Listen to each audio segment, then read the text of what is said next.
TKO debate series. We lit tonight. Y'all come through, man. Y'all know how we gonna show up and show out. See y'all all in the building.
Yo, what's good with everybody, man? Salute to y'all. Happy holidays. Merry Christmas. Whatever it is you celebrate, man. Salute to you. Hope you're enjoying time with your family. We had to go live and we had to come talk some boxing as we do our show. If you've been following the channel for a long time, you know we got our annual award show that we do at the end of every year. It's time to crown the best of the best or the best of the worst. However you want to phrase it, in 2023. It's been a great year of boxing. It's been fun to be a content creator during this time. It's been exciting to be a boxing fan during this time. And now it's time for us to crown our awards. We will have a Duck of the Year. We will have a Prospect of the Year. We will have a Trainer of the Year. We will have a Knockout of the Year. We will crown the Fight of the Year. And last and certainly not least, we will crown the 2023 Knockout Boxing Fighter of the Year. I've met with the committee. Okay? It's a committee of like-minded individuals. It's a committee of the best and brightest minds in boxing. And we voted on these awards. And we took these awards very seriously. And unlike anybody else, I will tell you who is on my committee. Matty O.L. with the 10 piece. No Biscuit. Happy New Year. Oh, Happy New Year to you, Matty. And please donate to the channel. Hit the super chat. Hit the cash app. Support the growth of the channel. We need y'all to grow. We need y'all support. So please, during this holiday season, support the channel if you find it in your heart to do so and if you are able to. Now, I want to speak to everybody in the building, but before I do, I did not make these decisions on these awards. I want to be very clear. Shout out to my homie Tay D in the building, Daryl Deloach, Big Dog Willie in the building. I did have committee members vote on these awards. And our committee members that we had were Knockout Boxing 86 TV, Knockout Boxing 86, Knockout Boxing, Knockout, and KO. Those are the members of our committee. Those are the members of our committee, goddammit, that all voted on our awards tonight. So don't take it up with just me. We have committee members. Again, we got Knockout Boxing 86 TV, Knockout Boxing 86, Knockout Boxing, Knockout, and KO. Crown KO vetoed anything that he didn't like, by the way, girls. Yeah, so Crown KO might have vetoed something. He might have not liked the committee's votes, and he might have just overruled all of us and decided that this person was getting the award. So you may see some of that tonight. We're going to have a good time. I will open up the panel for y'all to tell me where I was right, where I was wrong. Give your awards, talk a little shit, and then get back to enjoying the holidays. We got Texas 16 South and Brother Hubert Q in the building. We got Matty Yoel in the building. We got Ray Patterson in the building. We got the homie All Things in the building. Cal Cooley. If you're new here, we do this every year, bro. If you're new here, we do this every year. So you can look forward to the end of the year. You can look forward to the end of the year for us to have an award show at the end of every single year. For those of you like my homie Dank, my homie Truth, not me, they're used to it. We do this at the end of every year. So if you're new here, man, sit back. We like to have fun and pass out awards for the best of 2023. We got Savage Bo in the building. We got Robert Singleton in the building. We got the homie LaRon Jones in the building. We got AD Solo sliding through. We got Danetta 27. I see you. We got my homie Bullet Gibson, Marquis in the building, homie and channel member to the channel, Emmanuel Carter, Gertz in the building, Andrew Gray, Sunny Day in the building. Who else we got? Joseph Jackson that slid through. The homie Marquis. What's up with it, man? Salute. My homie Dank Father, Philly Bull 91, Truth in the building, DC Dre in the building. My homie Jonathan Jackson coming through with a 5-piece, no biscuit. In the super chat says the man, the myth, the legend, KO. Yeah, what's up, man? Salute. So my homie Jonathan Jackson. We got Key Alexander in the building. What's up? Bias award list. No, it's the right award list. Everybody's list is biased, but this one is right. I disagree with the building. You don't even know. You don't even know. You don't even know, bro. You don't even know. Shout out to Not Me. What's up, man? You don't even know who I got and where I got them, bro. Just sit back, man. DC Drake in the building. What's up? We got King Vonnie in the building. D Rich in the building. Mike the Dealer, what's up? Savage Killer in the building. Jay Chestnut, what's up? Richard Parrish in the building, what's up? Salute to everybody, man. And DC Drake back in that super chat. If I didn't read it, I think I read it. But anyway, 5-piece in the super chat. You say showing support. Appreciate you, DC Drake. All right. So Fighter of the Year is last, bro. Fighter of the Year is last. And then I'm going to do Fighter of the Year and Knockout of the Year is kind of the two before that. But I let y'all pick. So I'm doing Fighter of the Year last. So that is not on the board. I'm doing Fighter of the Year and KO of the Year. Those are the two before that one. But between Duck of the Year, Prospect of the Year, and Trainer of the Year, which one y'all want to go first, man? I let my people choose, man. I let y'all choose, man. Which one of y'all, who do y'all want to go first? Do you want to do Prospect of the Year, Trainer of the Year, or Duck of the Year? Which one you want to do first? We'll run it like that. We got the homie Robert Singleton with a 5-piece in the super chat. He say, hey, KO, any way you can fit in the upset of the year on this episode, my Lions versus them Cowboys, it's going down this Saturday. Bro, I will do it. I got to think about it. I'll do a short on it because I don't want to just say something without doing research, bro. I don't want to just say something without doing research. You know what I'm saying? So I'll do it maybe in a short tomorrow or sometime this week, bro. I got you.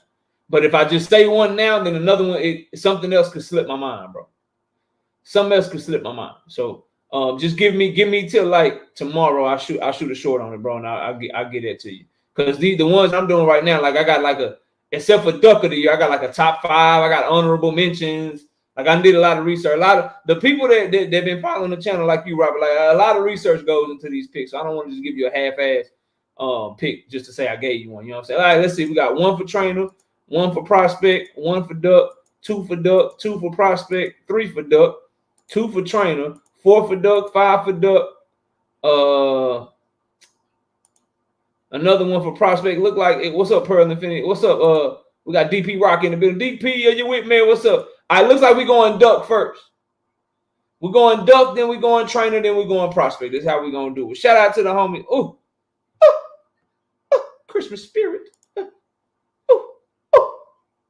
Cedric Walcott, 20 piece. 20 piece. 20 piece. No bitch. I gotta drink the red wine tonight because Crown KO been making an appearance since Christmas Eve. Y'all didn't get to see him.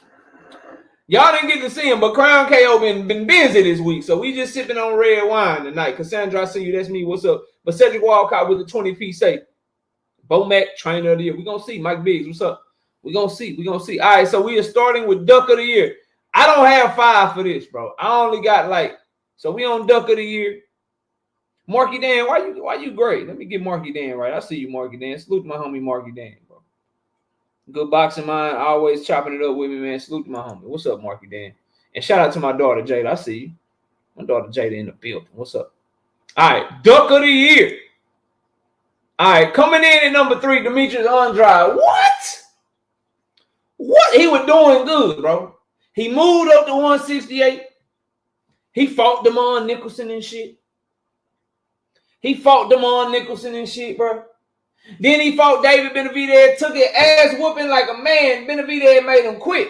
I thought Benavidez was just going to make him quit the fight. Okay? Because he made him quit the fight. He stopped him. Okay, cool. But I'm like, all right, shit. He can bounce back. You know what I'm saying? You still got Caleb playing up there and shit. Jamal Charlo is coming up there. You feel what I'm saying? You still can try to work your way back to Canelo or something. You know, you got big fights up there, super middleweight. That's where all the names is at. He took an ass whipping so bad from David Benavidez. He said, fuck it, I'm going back down to 160 pounds. He number 3 because he done ducked the whole fucking weight class. He said, I don't give a fuck. I want to fight no name people. I want to go back to the zone, and I want Liam Williams rematch. I want Liam Williams. He ducked the whole weight class, Key Alexander. I don't care what you tell me. He done ducked the whole weight class. My daughter Nivea in the building. So he coming in at number 3. But since he ain't ducked nobody specifically, right? What's going on, Lori? I see you. He ain't ducked nobody specifically, right? But the fact that he just want to move back down to 160 when all the fights at 168, yeah, bro. Yeah, bro. We got to mention you in the Duck of the Year. We got to mention you in the Duck of the Year. I know Key love her some Boo Andrade. She might turn off the stream. She might take a like back. Key might take a like back from me, but I gotta call it like I see it. You know, you can hit the link when it's time to drop the link. Everybody smash the like button. But he ducked. Key, how you take a L, right? You come to the weight class where all the big fights at. You take an L from Benavidez, and you're like, I'm going back to 160. I just, I'm gonna take my head. I'm gonna take my head back to 160. I don't give a fuck. Listen, I'll take little fights, small fights, no name fights. I don't want this shit. I did not know it was like this. Right side, what's up? He didn't feel comfortable with the weight KO. He feel comfortable with that ass whooping. He was comfortable against Demond Nicholson. He was comfortable in the motherfucker with Demond Nicholson. Hey, he was comfortable out that bitch with Demond Nicholson. That boy said, I don't want no more of this shit. I don't want no more of this shit. I'm going to 160. Don't leave. I'm off of him. I'm not talking about no more. Don't leave. I'm done. We off of him. Number 2, Canelo Alvarez, bro. He a duck till he fight David Benavidez at this point. The man offered you $50 million. Okay? Then you come in this bitch, you fighting John Ryder. Okay? You fighting goddamn Jermell Charlo coming up 2 weight classes. Bro, until you fight David Benavidez, bro, you gonna be top 3. You top 3 Duck of the Year until you fight David Benavidez, bro. That's just how I feel. Cause here's the thing, y'all. Rolo in the building. Rolo in the building, my homie Rolo in the photo. That's my homie right there, man. Hope you're having a good holiday, bro. Shout out to my homie Rolo. Shout out to Matty Yoel back in the super chat. 50 piece. 50 of them things. 50 piece. No biscuit. The station of the year with love for the wife. Hi, chat. Appreciate that, man. Yeah, much love to Miss KO. I don't know if she in here or not. I ain't see you, but salute to my baby. But yeah, bro. It's my queen. You gotta treat her. You gotta treat them right, bro. Treat them right there. Treat you right. You feel me? But shout out to my homie Maddie. And thank you for saying station of the year. We working. Ronnie Bravo, what up?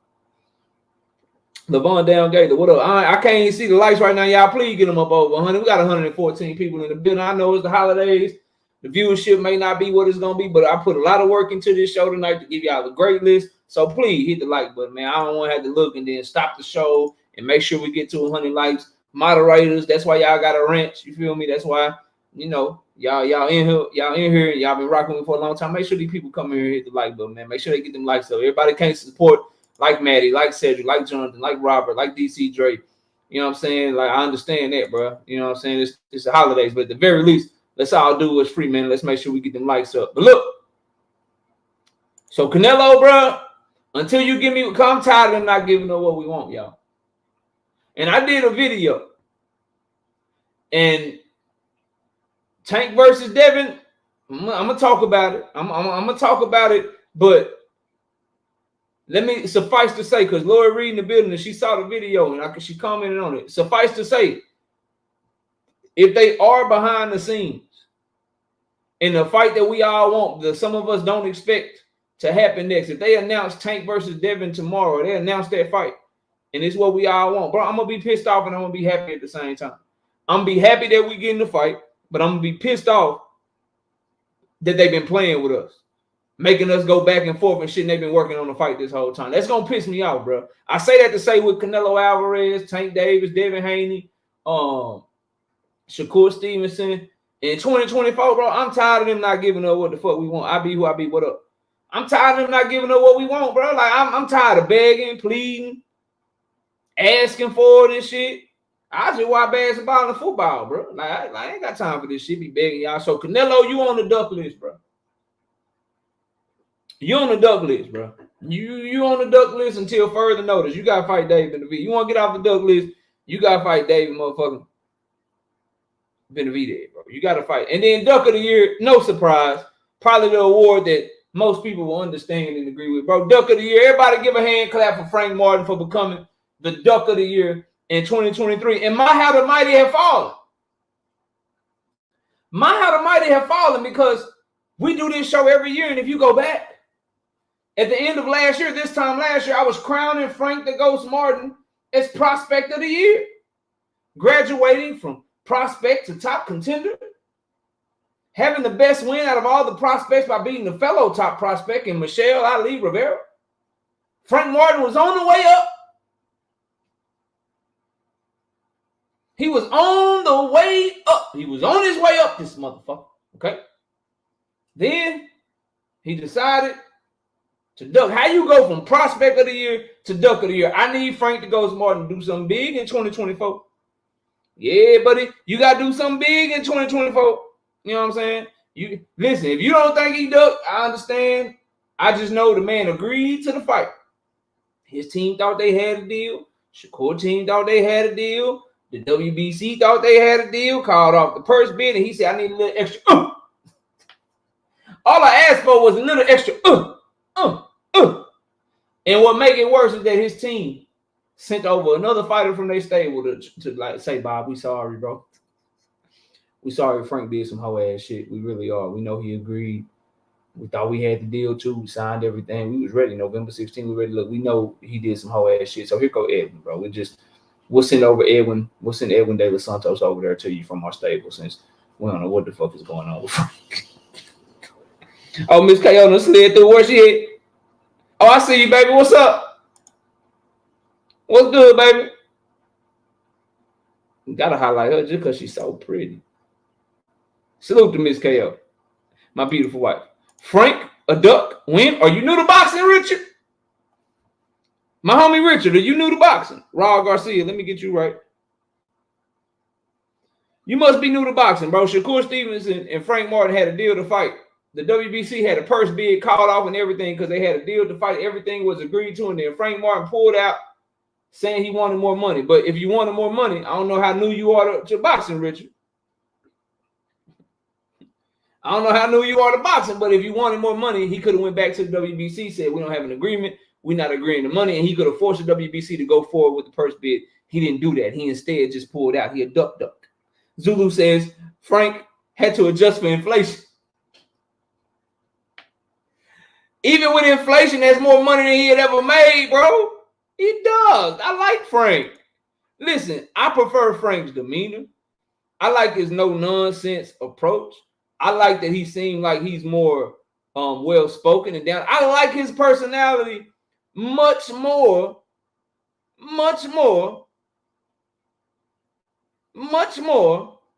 than Shakur Stevenson, bro. I like the way he fight. Better than, but shit, he dunked that man, bro. He dunked that man, bro. I don't know, right side. You say hater of the year goes to Truth. I don't know. You ain't gonna give it to Big Dog Willie? I'm just saying. Truth hate for free. Big Dog Willie pay his money to hate on. He paid money to hate on your favorite fighter, right side. He paid money to hate on your favorite fighter, right side. Key Alexander says Frank just wanted more money. I hear you. But Key, hear me. It was ordered by the WBC for Frank and Shakur to fight. Right?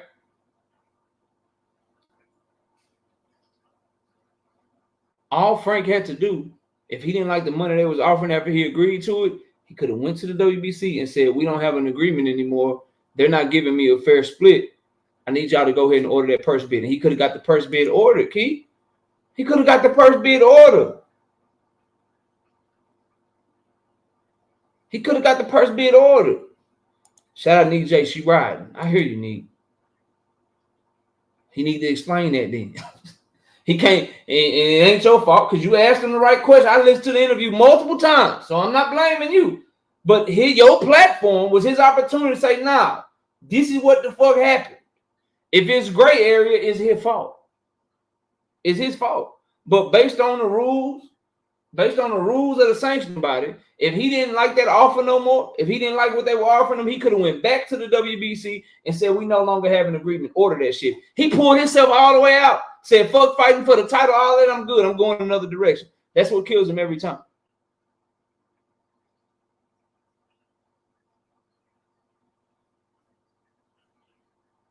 It is what it is, man. It is what it is. But hopefully, he have a good year. And again, Canelo Alvarez will be upgraded to Duck of the Year if Frank Martin versus Tank Davis is announced. That's still my caveat. I'm trying to be as fair as I can to the young man because I like him. I like Frank Martin, bro. I'm a fan. I'm a fan of his. So you can't duck Shakur by fighting Tank Davis. So if he pulled out, and it's because he got a Tank Davis fight, nigga, you no longer a duck. I rescind the award. I'm giving the award to Canelo. The committee reserves the right to take awards away and retroactively give them to somebody else. And again, our committee consists of, you know what I'm saying, Knockout Boxing 86 TV, Knockout Boxing 86, Knockout Boxing, Knockout, and KO. Those are our committee members that all voted on these awards. I didn't vote on them by myself. I didn't vote on these awards by myself. For those of y'all that just got in here, this is a committee award. We use the foremost experts in boxing, and they all vote. They all vote on who gets it. You know what I'm saying? And then we just added a committee member, Wine KO. All right. So we got Knockout Boxing 86 TV, Knockout Boxing 86, Knockout Boxing, Knockout, KO, Crown KO, and Wine KO. Black Hoodie KO and Cowboy KO are not part of they don't know shit about boxing. Black Hoodie KO just won't smoke dank, and Cowboy KO don't know shit about boxing. He just cheer for the Cowboys. Anyway, moving on. What y'all want to do next, bro? So that's my Duck of the Year, Frank Martin. All right. What do y'all want to do next? We can do Trainer of the Year, or we can do Prospect of the Year. Which one y'all want to go first? Remember, Fighter of the Year, Knockout of the Year, and Fighter of the Year. Them gonna be our last three, but I'll let y'all choose the order though. I will allow y'all to choose the order. This is y'all show as much as it is mine. I love to have y'all participating. You know what I mean? So what y'all want to do next? We got 2 votes for Trainer, 1 for Prospect. Prospect, 2 for Prospect. Somebody break the tie. Next vote, break the tie. 3 for Prospect. We're going Prospect first. All right. Where is it? Got to find it. I don't want to accidentally. All right. Prospect of the Year. First, we got our honorable mentions. Honorable mention, Callum Walsh, Keyshawn Davis, and Troy Isley. Troy Isley won every fight that he had this year, but it's just something missing from old Troy. Coached by Kate Koroma, got good skills. It's just something missing, bro. You know, like when you watch Troy, like, okay, he a good fighter, good prospect, Olympian and shit, but it's you waiting, like you think it's in there, and then it don't nothing really happen. So we got Troy Isley, honorable mention. Keyshawn Davis, bro, you could have been higher up the list. You could have finished in the top 5, but you were smoking the weed. Your biggest win got considered a no contest, and that was a close fight. As you'll see as we go through this, when you got prospect of the year, fighter of the year, how you win is going to matter. Close fight, no contest, getting suspended. You honorable mention, though, because you did have 2 good wins in your step-up fights. And then Callum Walsh, I don't know if y'all seen him fight before. He fights on Pro Box TV. The young man, 22, 23 years old, out of Ireland. Expect a big promotional company to pick him up soon. Callum Walsh is a good 154-pound fighter. He's going to have a big fan base. You know, them Ireland fight fans, they're going to ride. And so look for him. Look for him to be, you know what I'm saying, be more prevalent in 2024. I think somebody big like Top Rank or something going to scoop him up. All right. Coming in at number 5, I got Abdullah Mason, bro. Listen, Abdullah had a great year. He had like 5 fights. I think he won almost all of them by knockout. 4 or 5 out of knockout, or all 5 by knockout. But I need, because to me, he the most talented prospect. He the best prospect, got the best upside. I think he got multiple division world champion written all over him. But I like, bro, can we get some 8-rounders? Can we get some 10-rounders, bro? Can we get him in the ring with people that challenge for a world title? Can we get some journeyman level dude? Like, he fighting dudes that we know ain't got no shot to beat him. And he looked phenomenal. And he looked like he got all the talent in the world. But I gotta throw him at number 5, bro. I gotta throw him. You can be surprised all you want to. I'm fair, bro. I'm fair, but I'm firm, damn it. He fight. It's dudes that had better years than him. They stepped up in competition. We're gonna get to them. They stepped up in competition. Some of them stepped up in competition and looked spectacular doing it. And he's looking spectacular against the same level of competition he was fighting last year, bro.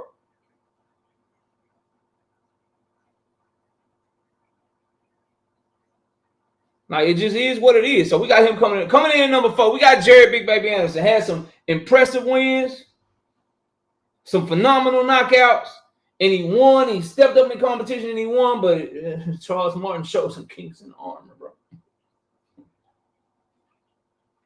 Charles Martin showed some kinks in that old armor of Jared Big Baby Anderson. But he had a good year. You know what I'm saying? He coming in at number 4 because he stepped up in competition, fought some tougher fights, and he passed the test. So we put him in at number 4. Coming in at number 3, he hit the scene quick. He hit the scene quick like his daddy hit the scene, bro. We're going to see if he got more staying power than his daddy. We're going to see if he got more staying power than his daddy, bro. But I got Emiliano Vargas signed the Top Rank at the beginning of this year. Had 5 fights under Top Rank at the beginning of this year. He growing a big fan base because of his dad, Fernando Vargas. El Feroz. He had a great year, bro. He had the year this year that Abdullah Mason had last year. That's why he on the list. See, Abdullah was at the top of my list last year. Cause he hit the scene. Everybody like, damn, who is this? Well, Emiliano Vargas is in that spot. 4-rounders, 6-rounders and shit. Stepping on shit.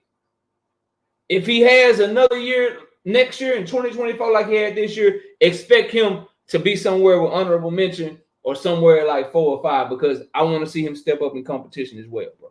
But Emiliano Vargas, yeah. He looking good, bro. He looking good. He look like he gonna be a problem. Coming in at number 2. I got Xander Zayed, bro. Did y'all see his performances this year? I'm just asking for a friend. And his performances were in step-up fights. 10-rounders against dudes that had challenged for world titles and shit. Did y'all see what Xander Zayed did this year, bro? Carmel is about to step on everything. Okay, we're going to see. What's up, Bella? I see you, though. Did y'all see what Xander Zayas did this year. Go look at it. He had like 3 fights. They was all supposed to be tough competition, and he was washing shit. And he showed improvement in patience, his ability to finish, his defense, his punch placement. It's looking like he just smooth as butter. Not too athletic, but not slow. Not overly relying on power, but hit you hard without trying. Creative combinations, a nice jab, good footwork. Yeah, Xander Zayas 2023 was nasty. Drink more water. What up? Coming in at number 1. Coming in at number 1. Dr. Mark, I see you, OG.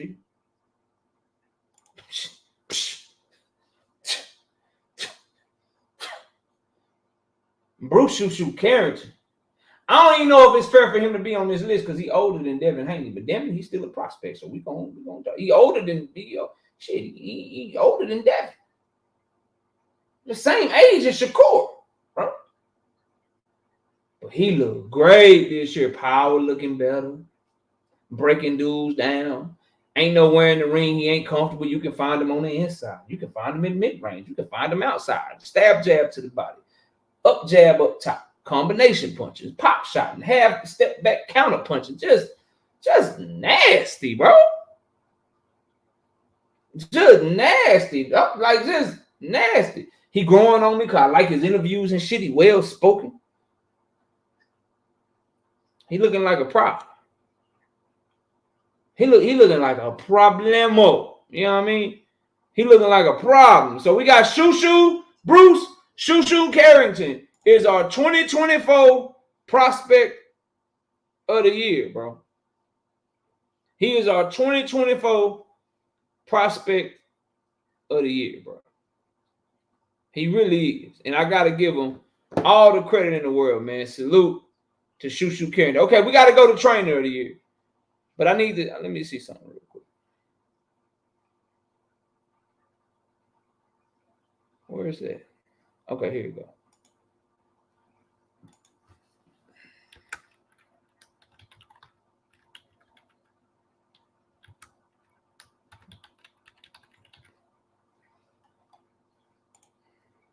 All right, trainer of the year. Trainer of the year. Let me get back to this so I can see y'all comments. I ain't got them on my thing.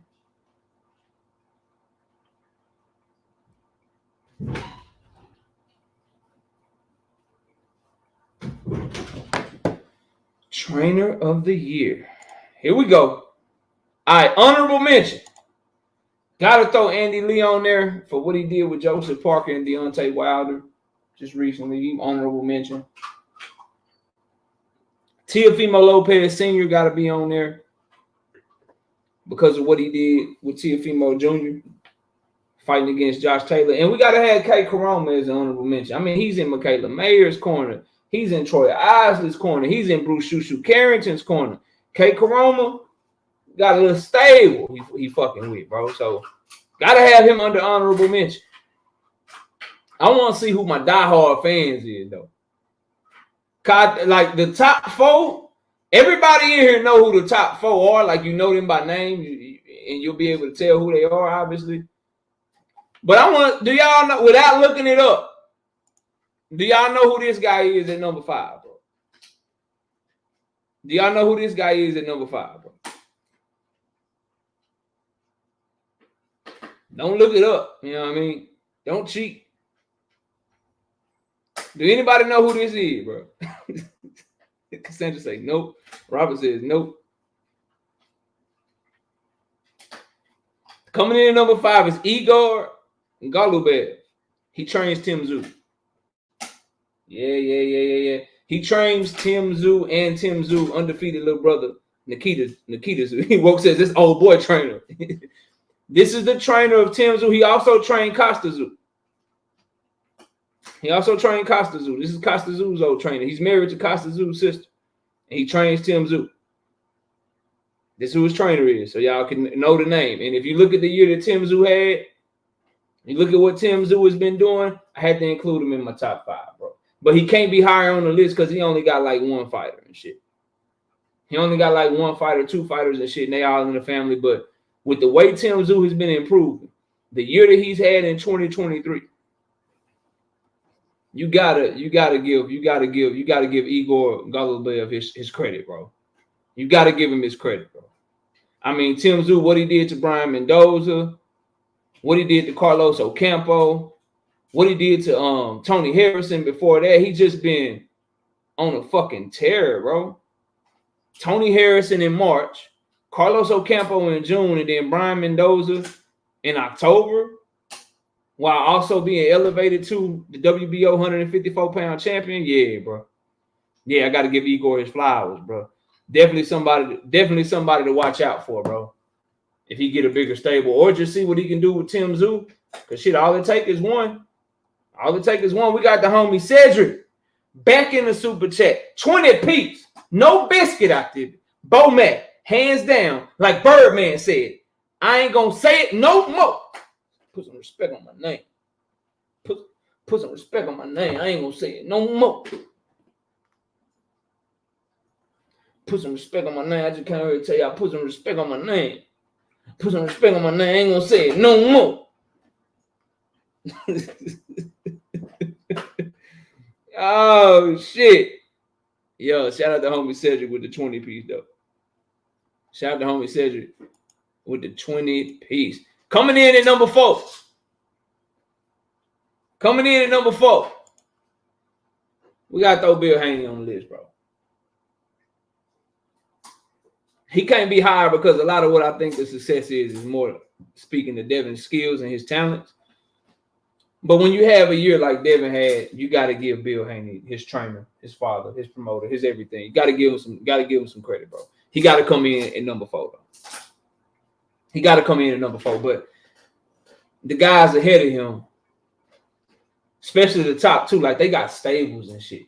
You know what I'm saying? This ain't no daddy son shit. This proven track record over and over and over again, multiple fighters, and like, yeah. So he can't be higher on the list, but you can't have the type of year that Devin Haney had and then have Bill Haney not be somewhere in your top 5 trainers of the year. So we got Bill coming in at number 5. Number 4. Coming in at number 3.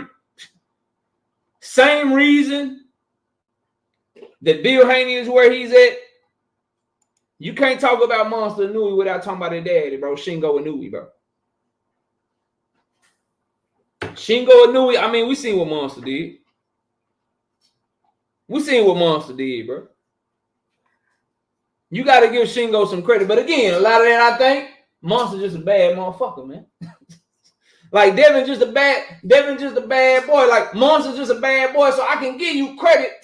But all you got is Monster, bro. Like, these dudes ahead of you, they done did some shit that you ain't did. So we, in 2023. So we got to have Shingo up in that thing coming in at number 3, bro. Coming in at number 3. Coming in at number 2. Coming in at number 2. We got to have Bo Mac right there, bro. I know Cedric. I know Drink Bella. I know. But I think the guy at number 1 had a better year. I know that's probably hard to imagine. It's probably hard to imagine, but I think the guy at number 1 had a better year. I do. All right. Now, Bo Mac, he above Shingo, he above Bill, he above Igor, Andy Lee, Teofimo Sr., K. Karoma, because Chris Eubanks Jr. looked like somebody different. He took Chris Eubanks Jr., broke up, sorry-ass, trash-ass Roy Jones Jr. style, and threw that bitch in the garbage. Threw that bitch in the garbage and made Chris Eubanks Jr. come back and avenge a knockout loss with a knockout victory over the same opponent. Got to give him credit for that. Keyshawn Davis had a good year. Got to give him credit for that. Got to give him credit for that, bro.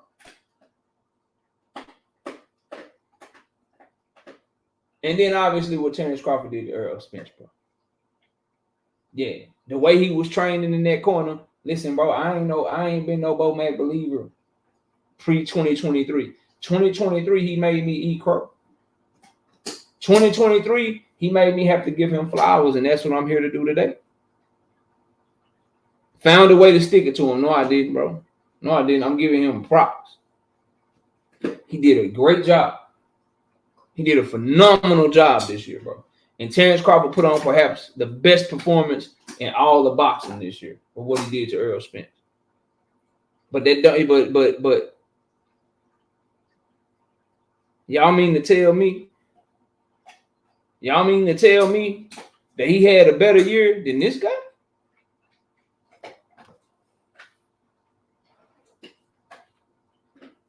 Y'all think he had a better year than him? This dude right here?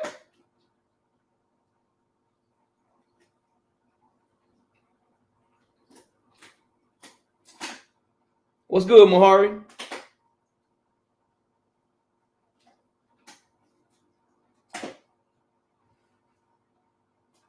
Do y'all want me to count the ways, bro? Like, some of y'all new to boxing. Bella, you must don't know who all Robert Garcia trained.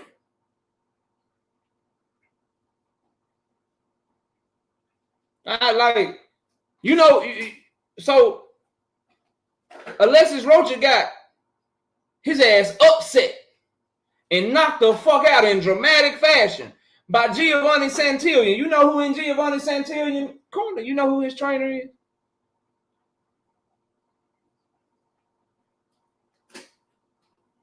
It's Robert Garcia. Okay. All right. What about the year Raymond Muratalla had? You seen have you seen Raymond Muratalla this year? You seen what he did? Knocking motherfuckers out, beating people worse than Shakur Stevenson and shit. Raymond Muratalla, y'all know who he is, right? Y'all know who he is, right? You know who trained Raymond Muratalla? You know who trained him? Robert Garcia. What about Lindolfo Delgado? See, some of y'all don't really follow boxing like I follow boxing. Lindolfo Delgado, 140-pounder, undefeated fighter. Had a great year, former 2016 Mexican Olympian. Big time knockout over his stiffest competition. Lindolfo Delgado. Oh, and I almost forgot. Y'all see the year Jesse Bam Rodriguez had him? I understand, bro. Like, I get it. I hear you. All right? Like, I understand it.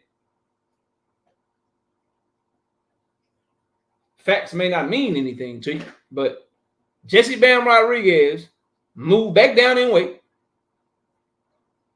beat a motherfucker ass, and then unified just last week. So this man led Jesse Bam Rodriguez, Lindolfo Delgado, Raymond Muratalla, and Giovanni Santillan to the years that they had, bro. I can't ignore that shit. I'm sorry. Bro. I'm sorry. Like, I don't know what you like. Any other year, Bo Mack wins that shit, bro. But you got Terrence Crawford's year, Jesse Bam Rodriguez year. Terrence Crawford had a better win. Jesse Bam Rodriguez did it twice. You got Chris Eubanks Jr., you got Lindolfo Delgado. You got Keyshawn Davis, then you got Raymond Muratalla, and you got Giovanni Santillan. Bro, like, he had more fighters. Bo Mack had 3 fighters that had great years. This man had 5 fighters that had great years. He's my trainer of the year, bro. I'm sorry. Got to give it to him. Got to give it to Robert Garcia. Zen, if I see you. Got to give it to Robert Garcia, bro. He said, we taking the trophy. We taking the trophy. We taking the goddamn trophy. All right. So we off of that. We did Duck of the Year, right? We did Prospect of the Year. We did Trainer of the Year. We got 3 awards left. We got Fighter of the Year. That's going last.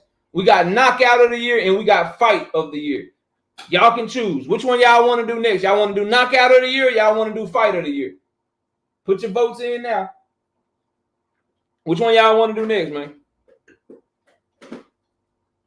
Oh, yeah, you good now, Mahar. Appreciate you pulling up. Richard Perry says he want to do Fight of the Year. Bella wants to do Knockout. Knockout. Okay, Knockout is winning. We're doing Knockout of the Year. Knockout of the year. Listen, knockout of the year and fight of the year got more honorable mentions. Like the list, that's how you know the year was great, bro. Like fighter of the year, it's only so many people worthy. So it's only like 2 or 3 honorable mentions. Prospect of the year, okay, a couple of honorable mentions. Trainer of the year, couple honorable mentions. Fight of the year, knockout of the year is like 4 or 5 honorable mentions. Then the other 5 that made the list and shit, bro. And I struggle with this shit. I changed this knockout list like at least 4 or 5 times today, bro. At least 4 or 5 times today, bro. At least 4 or 5 times. But I think we got us a solid list. I think our list is solid. So first, let's go over the honorable mentions. Honorable mention, Tank versus Ryan, magnitude of the fight, huge ass fight. The knockout though was kind of like, oh, what the fuck happened? Oh shit, he knocked out. You had to see the replay and shit. So you can't make a top 5 list off of that. Like it got to be some shit to make you jump out. Just go, oh shit! You try to see somebody crumble a motherfucker, right?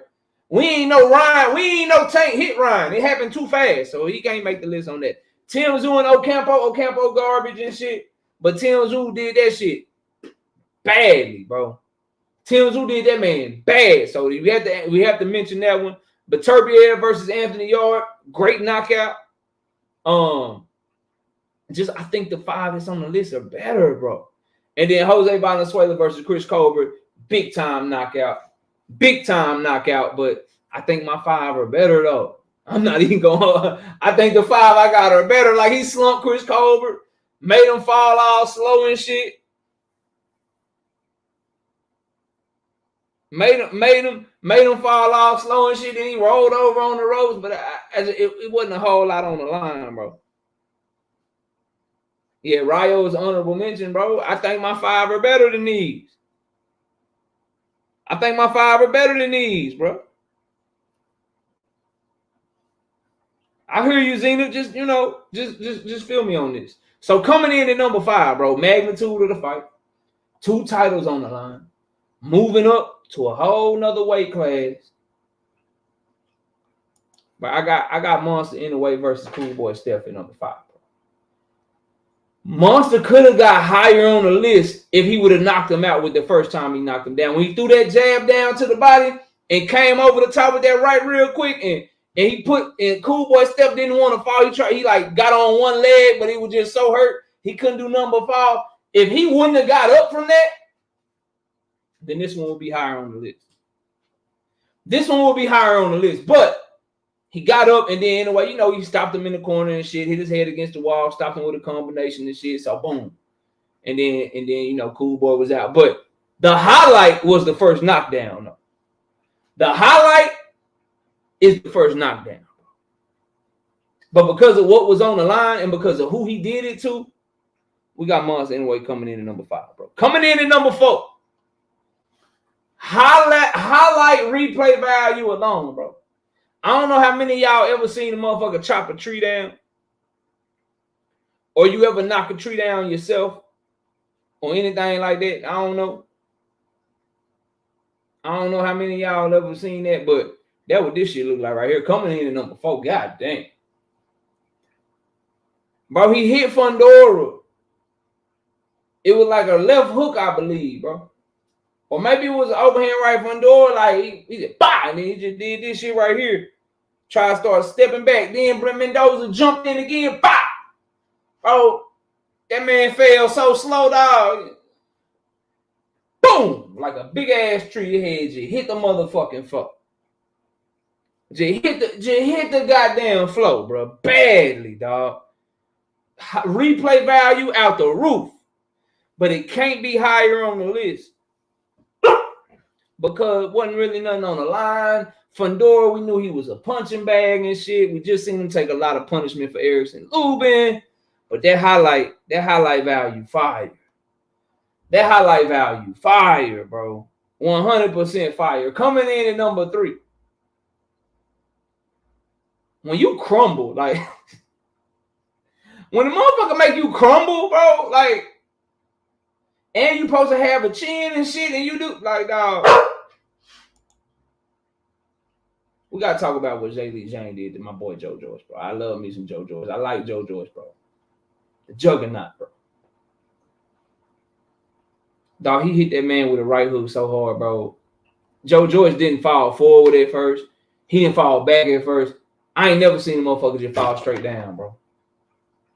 How you get hit so hard you just fall straight down? He ain't fall forward or back. He fell straight down and then went forward, bro.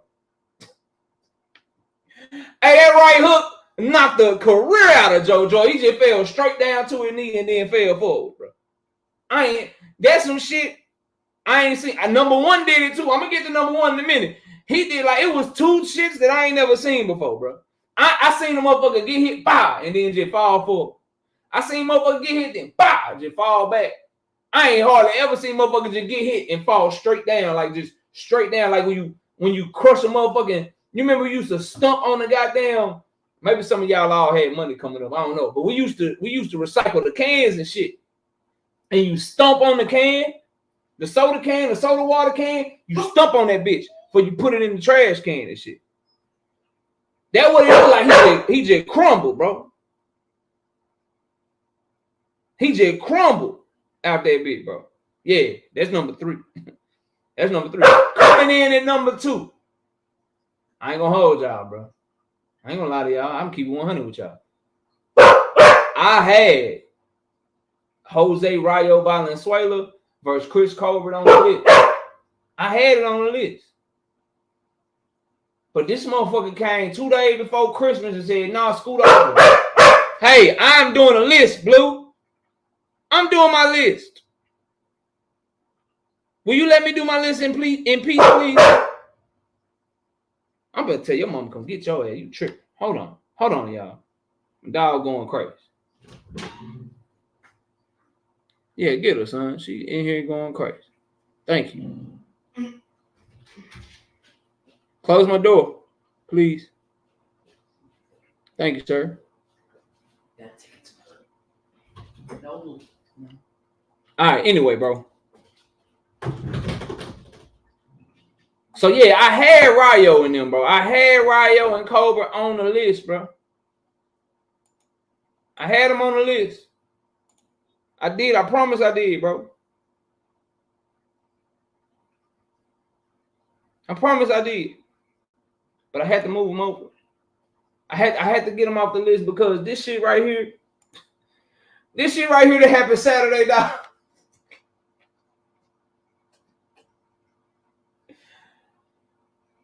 Jao Pataya knocked this man Elizoro out so bad, bro. He was asleep with his eyes open, bro. I don't know how many of y'all follow battle rap, but there's a line from a battle rapper named New Jersey Detroit. He said he died with his eyes wide open. The nigga look alive. Like he died like Elizoro got knocked out with his eyes wide open. His eyes just wide open on the ground, on the canvas. Just. He was trying, bro. But his brain wasn't connecting to his legs and shit, bro. His brain wasn't connected to his head, bro. I had to put that at number 2, bro. That shit was nasty, dog. That shit was nasty, bro. But coming in at number 1 because of what was on the line, this dude made the motherfucker crumble too.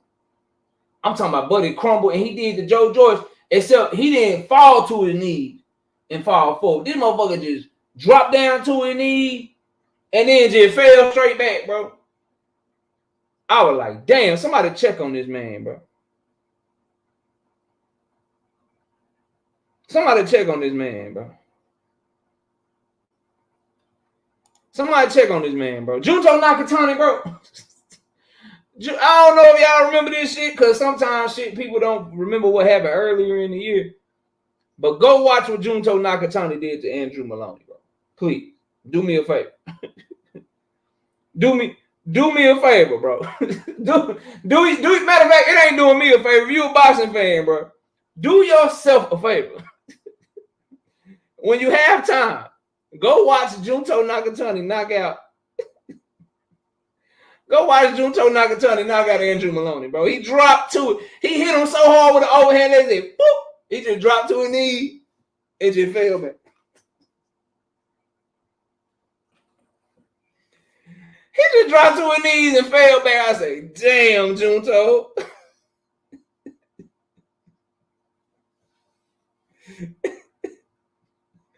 I say, damn, Junto. Shit.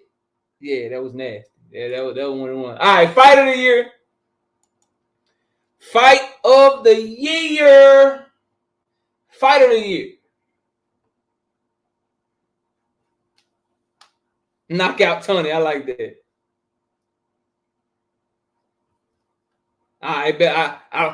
Bella regained some faith in me. She was pissed off at the trainer of the year. She back now. All right, we'll see if we'll keep getting some good grace from y'all on this fight of the year, man. Remember, it's not just me, bro.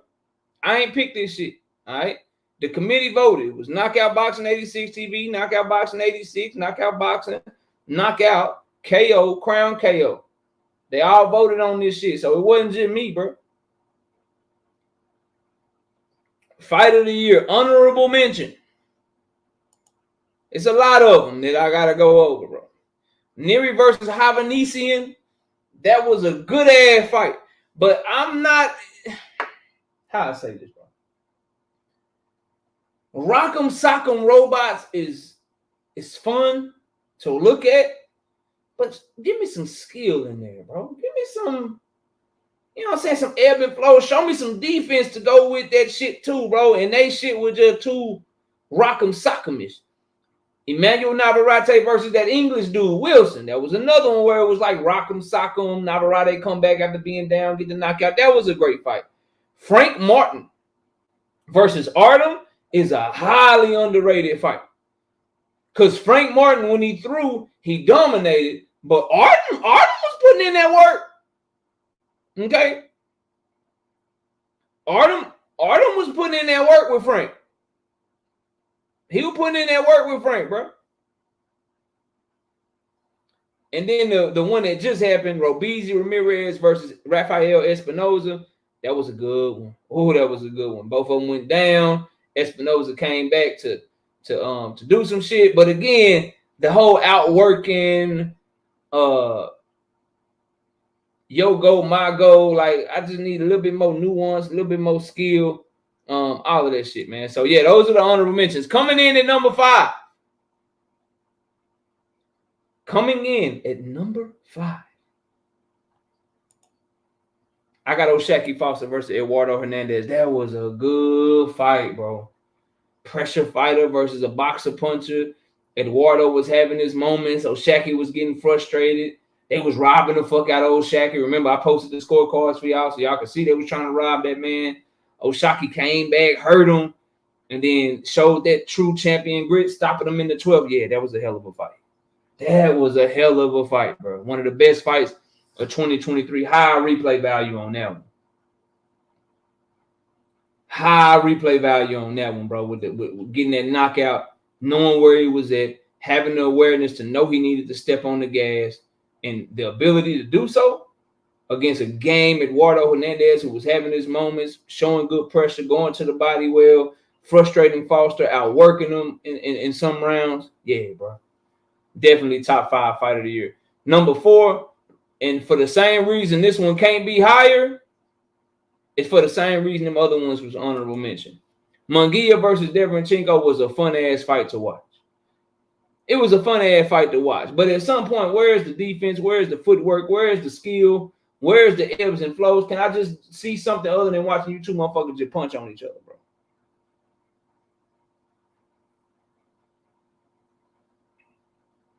Can I see something other than just watching you two motherfuckers punch on each other, bro? So that's coming in at number 4. Coming in at number 3, another underrated fight that I don't think enough people talk about, bro, that I think you should go back and watch. Anthony Yarde put on, bro. Artur Beterbiev is just a bear, okay? He's just a different type of animal. He's just a different type of animal, bro. But that Artur Beterbiev versus Anthony Yarde fight, good ass fight, bro. Good ass fight, bro. Yard ain't coming that bitch to play. He like, it's gonna be you or me. And it just happened to be him because again, Beterbiev is just he Beterbiev and shit. But Yard, he put on. That was a fire ass fight, bro. Coming in number 2. This one, I'm surprised it don't get no love, bro. I ain't see nobody mention this one really. But it started off one way, the whole first half of the fight. Then the back half of the fight was completely different. Ebbs and flows, high emotion, a lot of heart, a lot of skill, a lot of grit, a lot of determination, bad blood building. Bro, why ain't nobody talking about that fight right there, bro? Why ain't nobody talking about that fight right here, bro? David Benavidez and Caleb Plant was a banger to me, dog.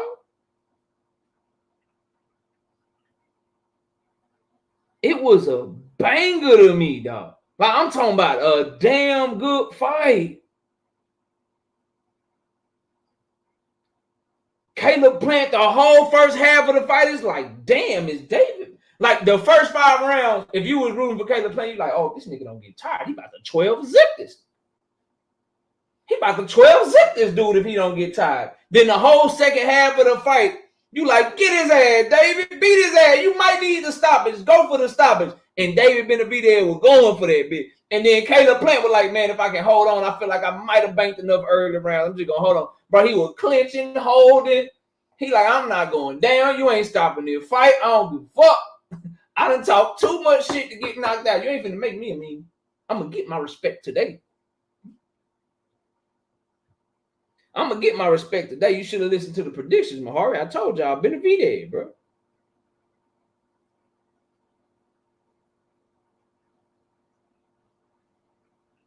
But that fight was a phenomenal fight, bro. Ebbs and flows. To me, that Rock'em Sock'em shit, like the Neri Havanesian fight, Navarrete Wilson, Ramirez Espinoza, Munguia Deverenchenko, they gonna always be on the list because people like to see people get punched in the face. But what do it for me is the level of skill involved, the ebbs and flows, somebody coming from behind, or the fight looking one way the first 6 rounds, and it look totally different in the last 6 rounds, and motherfuckers got to come back, or you get knocked down, or you got to keep from getting knocked down, and you show grit and heart, bro. Like David Benavidez, Caleb Plant had all of that. It had all of that. I remember that, Nick. It did. When you did the David Benavidez, Caleb Plant debate, it did.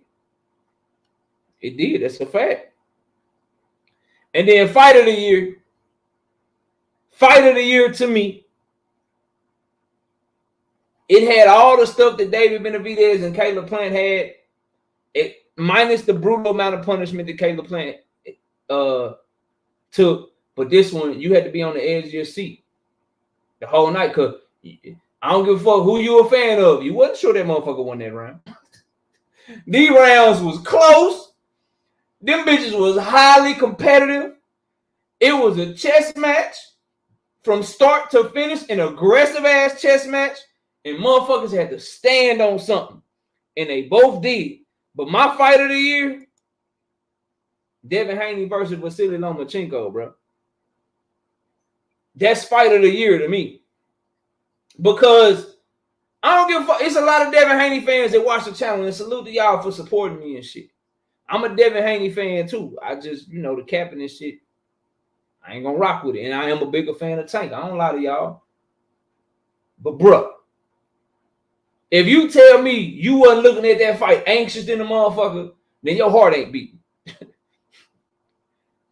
Then your heart wasn't, you ain't got no blood pumping through your heart, bro. If you lie to me telling me that you wasn't like on the edge of your motherfucking seat, like, come on, Devin, shit now, God damn it. Watch the left, nigga. Watch the jab. Watch the left. No, don't do that. No. If you don't lie to me, bro. Truth, don't you lie to me either. Your ass like, come on, Loma, he going to the body, Loma, shit. Loma, we didn't know he had that. Watch the body shot, Loma, watch the body. Yeah. That fight of the year to me. I hear you, IB. I mean, shit, it's my list. But salute to my homie, IB, yeah, bro. For what was on the line, in the way that they fought, bro.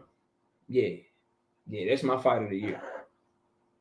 That's my fight of the year, bro. So, all right. Fighter of the year. Everybody put your fighter of the year in the chat. Let me see who y'all got.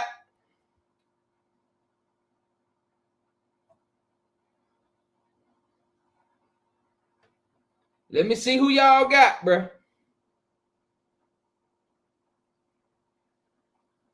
David, Bud, Crawford, Monster, Inoue, Devin. Who's y'all's fighter of the year? Hanos.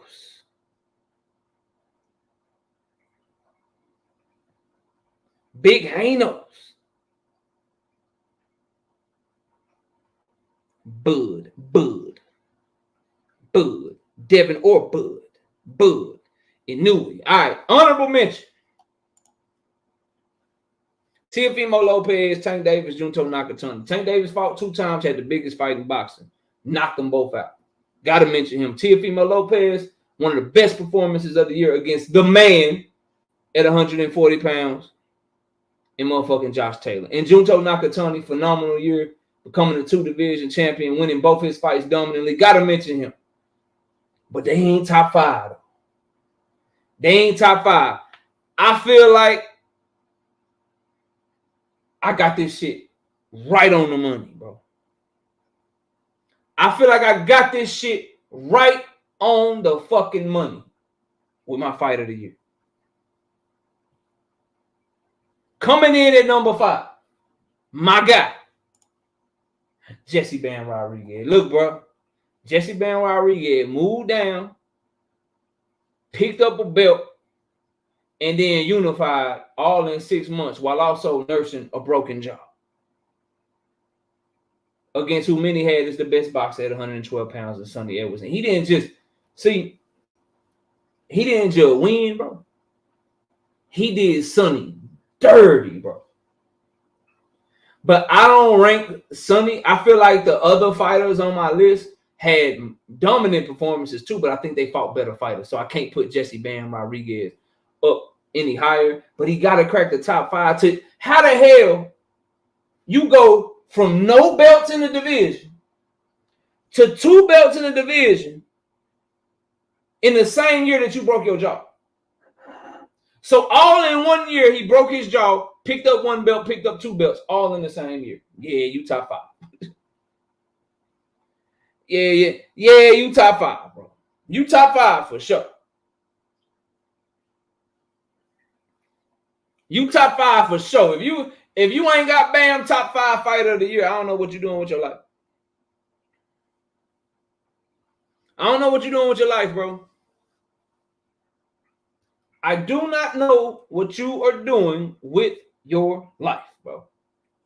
He got to be top 5 with that type of year. Coming in at number 4.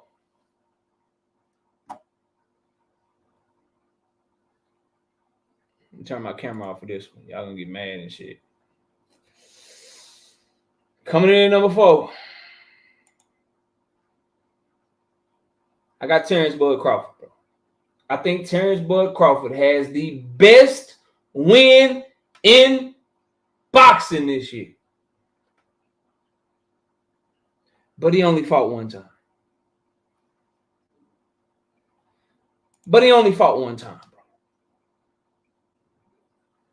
Boo. He only fought 1 time, y'all. He only fought 1 time.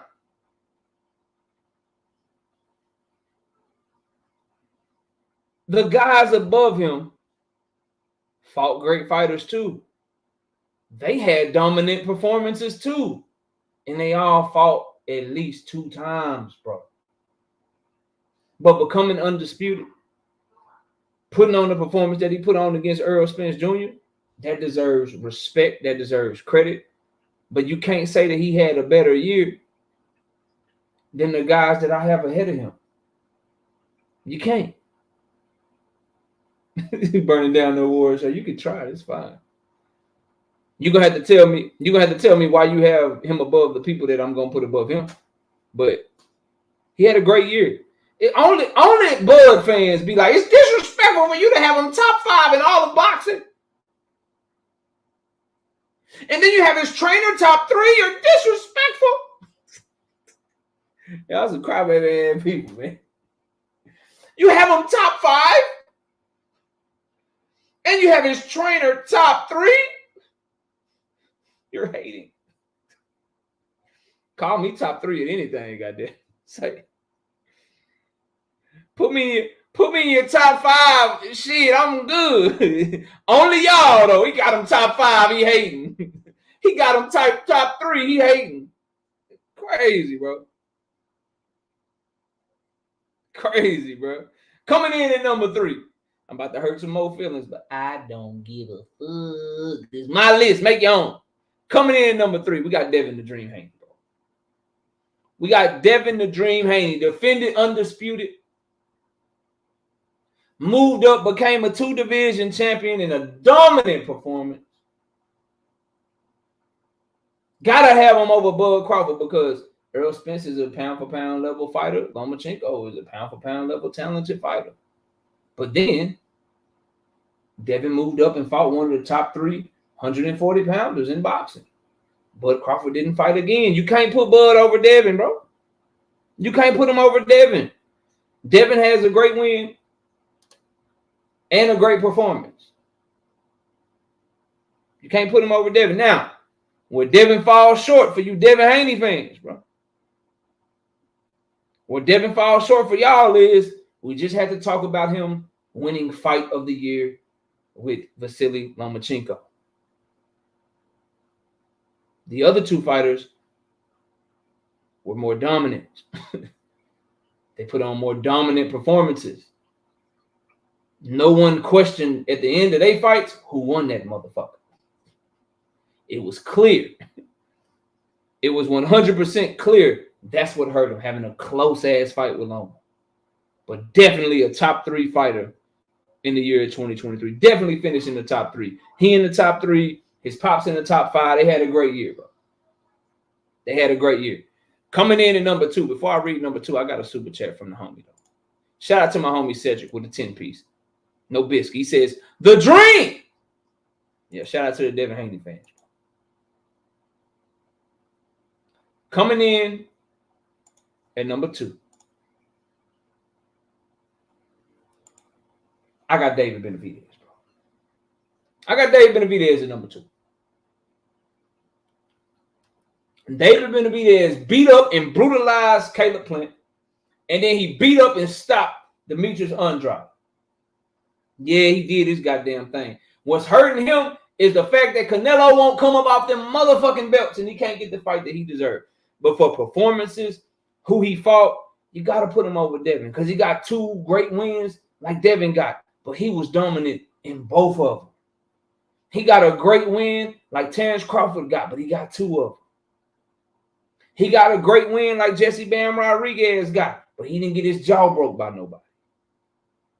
So I got to have David Benavidez coming in at number 2, bro. I got to. That boy put on this year. That boy put on this year, bro. If you say that he didn't, I don't know what the fuck you watching, bro.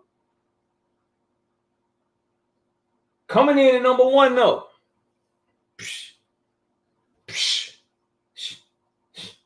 Coming in at number 1. I don't know how. I don't even know why you argue.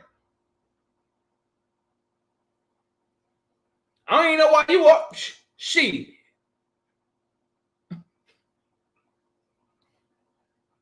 Shit. 2022. Let me grab up all these belts and get undisputed at 118 pounds. 2023. Who y'all say the best is, bro? Who? Cool boy. Him? He the best? Bet. Hey, I want to move up and fight him. But say, bro, you can get a tune-up first. No, I'm straight. I'm straight on the tune-up, homeboy. I'm straight on the tune-up, homeboy. Feel me? I'm good on that. I'm going to fight him. Monster Inoue ain't never fought a black slick American fighter. He ain't ready for the power of Cool Boy. Cool Boy bigger than him, stronger than him, longer than him, faster than him.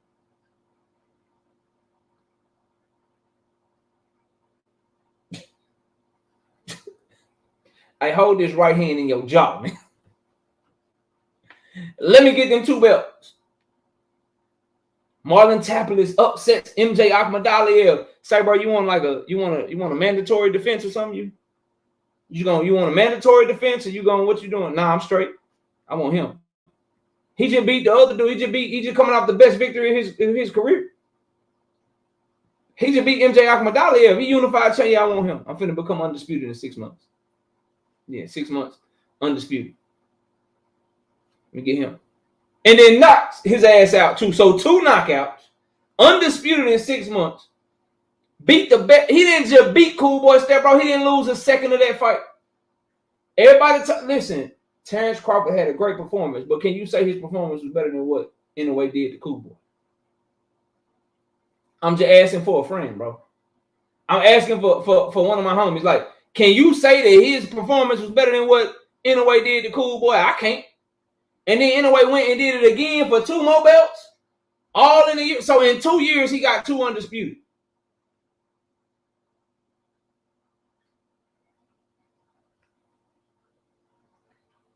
I got Monster Inoue Fighter of the Year, bro. I got Monster Inoue Fighter of the Year, and I don't think it was relatively close, bro. Shout out my homie Drink More Water, 5-piece in the super chat. You don't have to fight more than once when you're in the Super Bowl of boxing, winning in a blowout. I hear you. Jonathan Jackson with a 2-piece says the judges had a clear victory. Well, I have eyes, sir. And I'm sorry. Y'all love undisputed. He got it in 6 months. I got him at number 1, bro. All right, that's our awards. Let me welcome y'all up here. Let me drop this link real quick.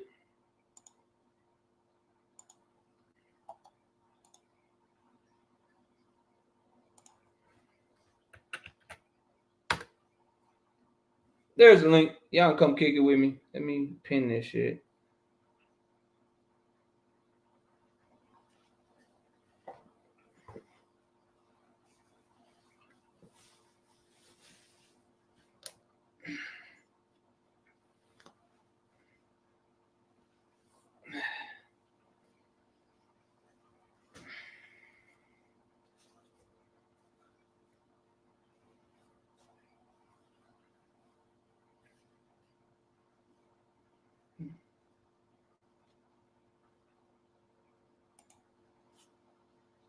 Thank you, Andrew Gray. Panel is now open. Anybody want to come up and talk boxing? We can talk about the list. We can talk about anything going on in the sport. It's whatever, man. But I'd rather stick to the awards, man, since that's what we're cooking on today. Right side. What's happening? What up, KO, man? As always, shout out to you, my brother. Hey, you did a hell of a award show. You're a hell of a content creator. He's a hell of a content creator. Okay. In my Floyd Mayweather voice. Man, I ain't got no, and shout out to the chat as well. Shout out to Miss KO as always.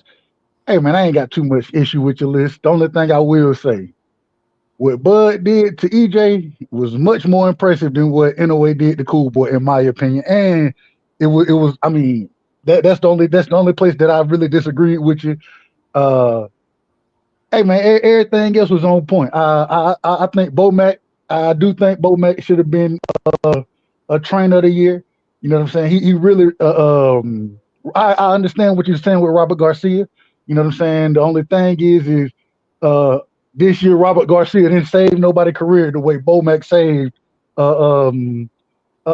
Eubanks Jr. career. So, but outside of that, everything else you said, man, you know, you was pretty spot on with it. I ain't had no problem with it. Sean Coleman, no, Tank was not on any of the list. True, what's up? Talk to me. Hey, man, salute to you, KO. Dub, you need to fix your logo, man. I'm tired of seeing this A. Come on. I'm gonna get it fixed tomorrow, man. I'm getting it fixed tomorrow. My bad.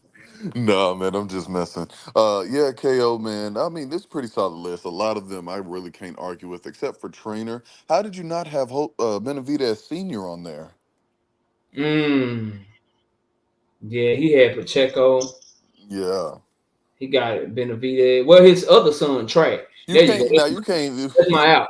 That's my We, out. Jose Benavidez Jr. trash. I mean, we don't use That's my out. Hooker for Bomac. So come on, not everybody is We the don't A we don't plus. use Super Bomac. Hooker. Hooker, he ain't fight this year. I know, but every stable got Yeah, they kind of dark and spot. he got Jose Valenzuela knocked the fuck out too. By the way. Yeah. Yeah. So he took some big L's too. Yeah, see there you go. That's my out. Yeah, That's right. yeah that's my out. But Jose that Benavidez Jr. got paws put on him by a dude that ain't fought in 3 years, and Jose Valenzuela got beat by Chris Cole. wait, so don't you gonna use that against him that Colbert was given a robbery? I mean, it was a close fight, bro. The first fight? Yeah, that first fight was close. I thought Valenzuela won too. I thought he landed the cleaner shots, but he was hesitant in that fight, bro. He was hesitant. He could have did what he did this second fight. He could have did in the first fight. I mean, he did. He got knockdowns and everything, and then like Prospect, get Big Baby out of here. No, he had a good year. Get Big Baby. Charles Martin exposed him. He still won the fight He though. won enough rounds to get the fight. But I mean, Charles Martin had that boy head like he was agreeing with everything you were saying. Just everything every time. We have to stop doing this. Yeah, he came back and beat up a tomato can and I guess redeemed himself in your eyes, but Big Baby did not. No, he didn't do it. Beat Charles Martin. That was a step up fight for him. He's still a prospect. That's good for a He prospect. stepped up, and then what was his next fight? He stepped all the way back down. He's at number 4.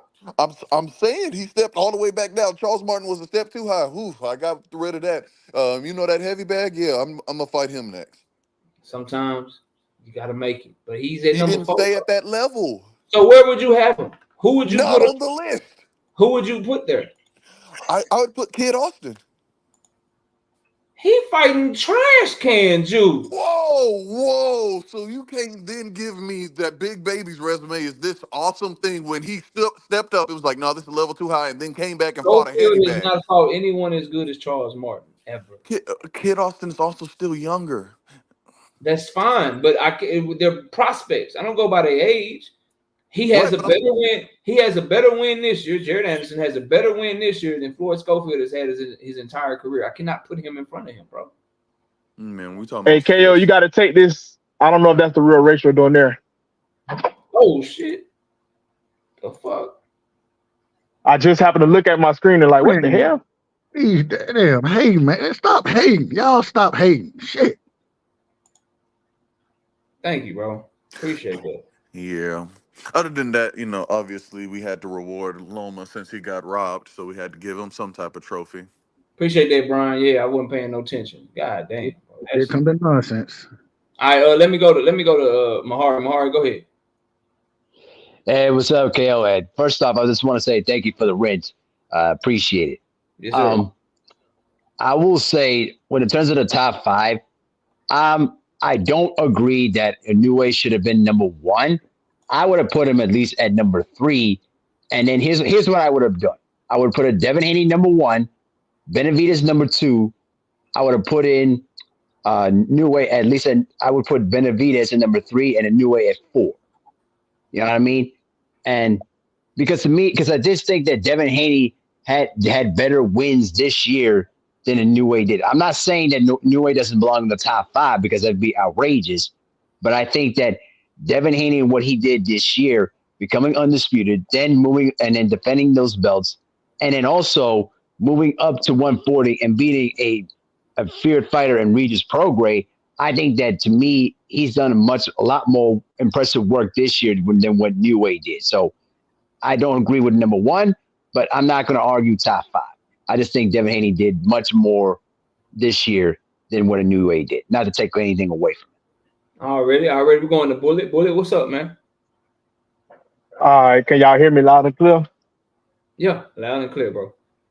Okay, and first thing I'm gonna say is this: I just came up here to, you know what I'm saying, rub it into motherfuckers that was typing in the chat, you know what I'm saying, hating on Dev. He ain't even gonna make the list. Shut up. My dog done made the list, you heard me? My dog done made the list. Fuck wrong with you nigga. Big Hanos. But yeah, I think Bo Mac should have won Trainer of the Year. But I understand. Because I kind of overlooked what Robert Garcia was doing with all the people. I still think Bo Mac wins. It's just that win was so meaningful. Like, I'm such an EJ fan, bro. It's like ain't nothing passing that day. I even even had to thinking of putting Bud Fighter of the Year over. And you know I support Dev super high, but that type of win against that level of pound for pound person, and I'm pretty sure up until the fight, everybody had EJ at least in the top 3 of your pound for pound or top 4. You know what I'm saying? So just out of respect alone, man, that Bud win, I ain't gonna lie. And I was talking shit about him. You know, man, Bud the truth. So I had to give him that respect, just to come up here and be realistic. The Inoue thing, I'm just not that sold on Inoue like that. But bro, like I said, I respect. Cool Boy. Yeah. Cool Boy, the truth. He was the truth. I give him that respect for that win. But the Marlon Tapalis guy, I thought I seen him at the grocery store the other day selling sushi. So I don't know. You know what I mean? Don't do that. Hey, Tapales, in my opinion, I thought Tapales lost to MJ. You know what I'm saying? That's I can't see why you would say that, but at the end of the day, man, for you to go up and do what Inoue did, going after Cool Boy, beating him the way he beat Cool Boy, and then I mean he put hands on Tapales. Tapales had some success in that fight in the 7th to 8th round, I think, but. Yeah, I can't complain for Inoue, man. I can't complain. Listen, bro, like the Devin Haney #1 shit, bro. His fight with Loma was way too close, bro. So I do want to say that, like, his fight with Loma was too close, bro. Like, and you gotta understand, like, it's no disrespect to nobody, but this is the truth. Loma was coming off of a subpar performance against Jermaine Ortiz. Regis was coming off of a subpar performance against Zorilla, bro. He was fighting 2 fighters that didn't look their best before they fought him. When Monster Inoue, who I got #1, he was coming off of Cool Boy. Cool Boy did Danny Ramon dirty, bro. He was coming off of an outstanding performance, and Inoue was moving up in weight to do it, bro. In 2 fights in his weight class, he's only had 2 fights at 122, both of them in the year 2023. He already undisputed at that motherfucker. And it's against dudes that was coming off their best performances of their career. So when you like that gives the edge to me to Monster over the Devin argument, simply because he had better performances, bro. He just put on better performances. Like, Devin was dominant to the point to where he 12 zip Regis in my opponent. Inoue was dominant to the point to where motherfucker couldn't even last 36 minutes, bro. And then I can't put Devin over Benavidez because Demetrius Andrade and Caleb Plant. Come on, bro. Like, nah, bro. Like, Devin is at #3, right where I think he should. I give you that. Nah, I'm not tripping off the Devin thing. I respect it because you know, of course, I'm a Devin fan, so I rate a lot of stuff he did a little bit higher than. But I can see it. But like I said, I still would have put Bud at #1. And I'm not even a big Bud fan, but just off. I ain't gonna lie, KO. That fight was just so crazy. Nobody, KO, no, that was the most outwardly thing, other than like big Bud fans, you know.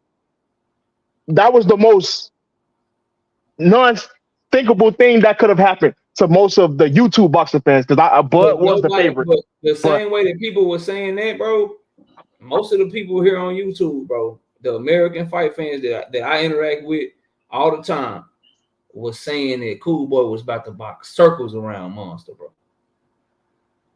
That's true. They were saying he was about to box circles around Monster, bro. And I told people, man, Monster about to watch him. He faster than him. He more powerful than him. So that Cool Boy was in the top 3 of the pound for pound, though. He was the top 10. Earl was legit top 3 pound for pound, though. Facts. 100% facts. But so if Earl is a better win than Cool Boy, no problem. Let's say a lot of people have Cool Boy top 15 pound for pound. Some have him top 10. People got him top 15, Earl top 5. Okay. You got the edge over that. He put on a great performance over Cool Boy. You put on a great performance over Earl. But now you done. Then he went. But you got to give him more strikes for that win, because not only did he do that, he became 2-time undisputed while doing that. You know what I'm saying? So did Monster. No, I know. No, I agree. Because I'm gonna be consistent with the undisputed thing, the belts and all that stuff. I feel you, but that win was just so monumental. That's all I'm saying. But I understand. Best way I can put it is, I understand.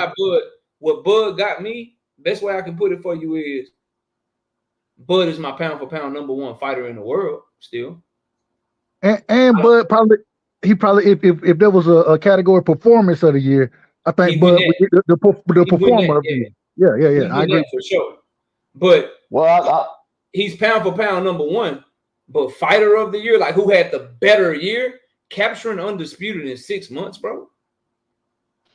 In 2 separate fights, in your first fight, you move up and fight the best guy that the division has to offer, and you do that to him, and then you finish the job by becoming undisputed. Yeah, that's what I think is the biggest difference, because it took 2 fights for Inoue to become undisputed versus Bud at welterweight was what, 10? Like, y'all just saying welterweight. Well, yeah, there was a lot of politics into that, but I will say, it's the same politics was Inoue.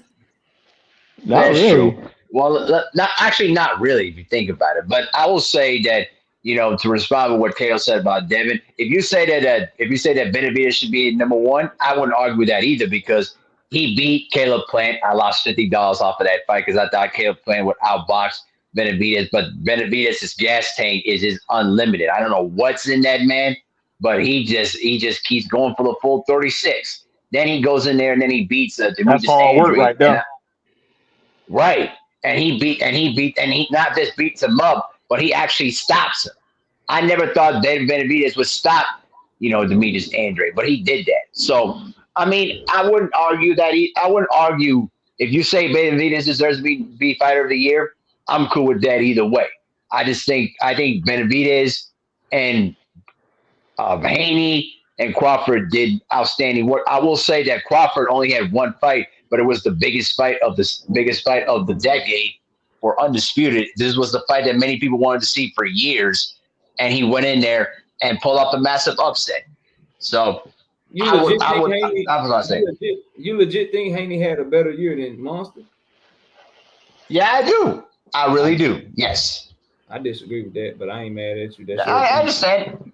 No, I feel like the difficulty for Devin is just way higher. Loma and Regis ain't no easy fight for just anybody. Exactly. That's what I'm saying. I don't know why people just gloss over that like it's nothing. Cool Boy, an easy fight now. No, compared to Loma and Regis. Well, hold on. Let me. Hold on. The reason why I'm saying that here is that I'm not saying that Cool Boy said wasn't a difficult fight. Of course, it wasn't a difficult fight. What I'm saying here is that what Devin did during that year, I mean, the ladder that he took to face against Lomachenko, it doesn't matter if it's a subpar performance or not, he is still one of the best fighters in the world, and Devin Haney basically beat him too. Even people will say that it was a close fight and Loma got robbed. I disagree. Devin outboxed Lomachenko and won it by 8 rounds, 8-4. And then he moves up and then faces against Regis Prograis, a guy at 140 that nobody else wanted to fight except for Devin. You know what I mean? I just think that the route that Devin took was much more of a steeper and difficult route that could have went either way. If one of those guys either beats Devin, then they would have gotten major props for it. But that's what I said before. That's what I said earlier. That to me, Devin Haney is the top fighter of the year. But if you say Benavidez, I wouldn't argue. I wouldn't argue that either. I would say even if you want to put Benavidez at #1, I'm cool with that. Yeah, I got you. You just ain't feeling the Monster stuff. I don't like Loma is a good fighter, and I think he's a very talented fighter. But the book is out on him, bro. Like That's true. He was coming in his mid-30s. He's also a guy. He was coming off a performance against Jermaine Ortiz. It left a lot to be desired. And if you look at Jermaine Ortiz, he's nobody's world beater. Nobody ever ranked him extremely high. Teofimo Lopez already beat Loma. And then you have the first guy that beat him. I forget his name. The Mexican. Orlando Salido. Salido beat him. And then, but you got Monster anyways coming. Like, Cool Boy been dominant, bro. Like it ain't like Cool Boy was that dude, bro. Like Cool He Boy, was taking O's. Cool Boy was taking O's. Well, people, if you want to talk about the hard wins, people just thought that Brandon Figueroa beat him though. I'm not so sure That was a very close I'm not win. so sure that Loma is a better win than Cool Boy number one. And if you slightly want to rank Loma over Cool Boy, look at what Monster did to Cool Boy versus what Devin did to Loma. That's what I'm saying. The difficulty is higher. I don't think Stephen Fulton is a better win. What evidence do you have that Loma is more difficult when he's lost 2 times before facing Devin, arguably 3 if you include Jermaine Ortiz, and Cool Boy has never been in that position, bro? What makes you say that Loma is more difficult when the book has been out on Loma before? He lost because he earned that. He earned that. That's called. That's what you earn in the ring. So if we say those two L's, bro. But if we say those two, he earned the W's too. If we say those two cancel out, then we go to Tapales and Regis. I think Regis is better competition than Tapales was. And I mean, what's your thought? You disagree with Regis being better competition than Tapales? The only thing from my eye that it looks like that Regis does better at this point in his career, he is a bigger name than Tapales. But at this point in his career, the only thing he does better than Tapales is he hits harder, bro. He ain't got more skills than Tapales, bro. In your example, you're saying if you cancel those out, one was for undisputed, the other was just for a singular belt. I don't think you heard what I said, Mikhail. Tapales, like, do y'all know how good MJ Akhmadaliev is? Let's say you thought Akhmadaliev won, bro. But do you understand how good he is to make for Tapales, how good you have to be to make that fight close? MJ Akhmadaliev got great feet. He's a great counter puncher. He punched hard. He has a hell of an amateur pedigree. He's skilled as fuck, bro. Like, maybe guys don't pay attention to 122 pounds or something, but to say that Loma and Regis are better than them, like, there's no evidence to support that Loma is better than Cool Boy. Like, none whatsoever. How can you say that? How can you say he is better? Because of the fact I think I just when Loma's been greater for a longer period of time. Lost, bro. And he fought better people. Bro. Loma was coming off of a horrible performance and out of his prime. Cool Boy is in his prime, coming off of the best performance. Nah. Don't say that, Kale. If Loma could come back down to those little weights, Loma would fuck him up. Seriously, easily. I mean, that sounds good. No, it don't sound good. He will fuck him up. Actually, let's keep talking good about Loma. No, that sounds good, but that's your opinion. But what's not an opinion is that Cool Boy is in his prime. Lomachenko is not. What's not an opinion is that Cool Boy lost 2 times. What's not an opinion is that Cool Boy that Monster moved up. Devin did not move up. Those are not opinions. He did move up. Devin did move up. Devin moved up to 140. I'm talking about Loma and Cool Boy right now.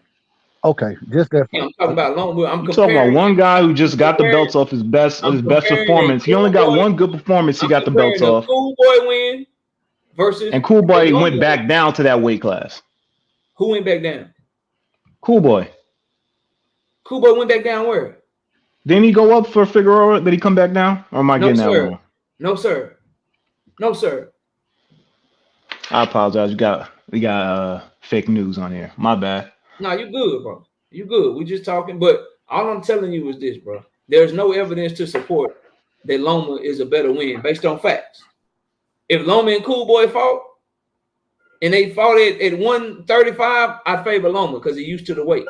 But if they fought at 122 and Loma had to cut all that weight, now we got a different conversation because he's 34, 35 years old. But if still beat that boy ass. If we go off what we know this, bro. We know that Cool Boy was coming off of a great performance. Loma was coming off of a horrible performance. We know that Cool Boy never lost. Loma done lost 2 times, and there's an arguable third in there with Jermaine Ortiz.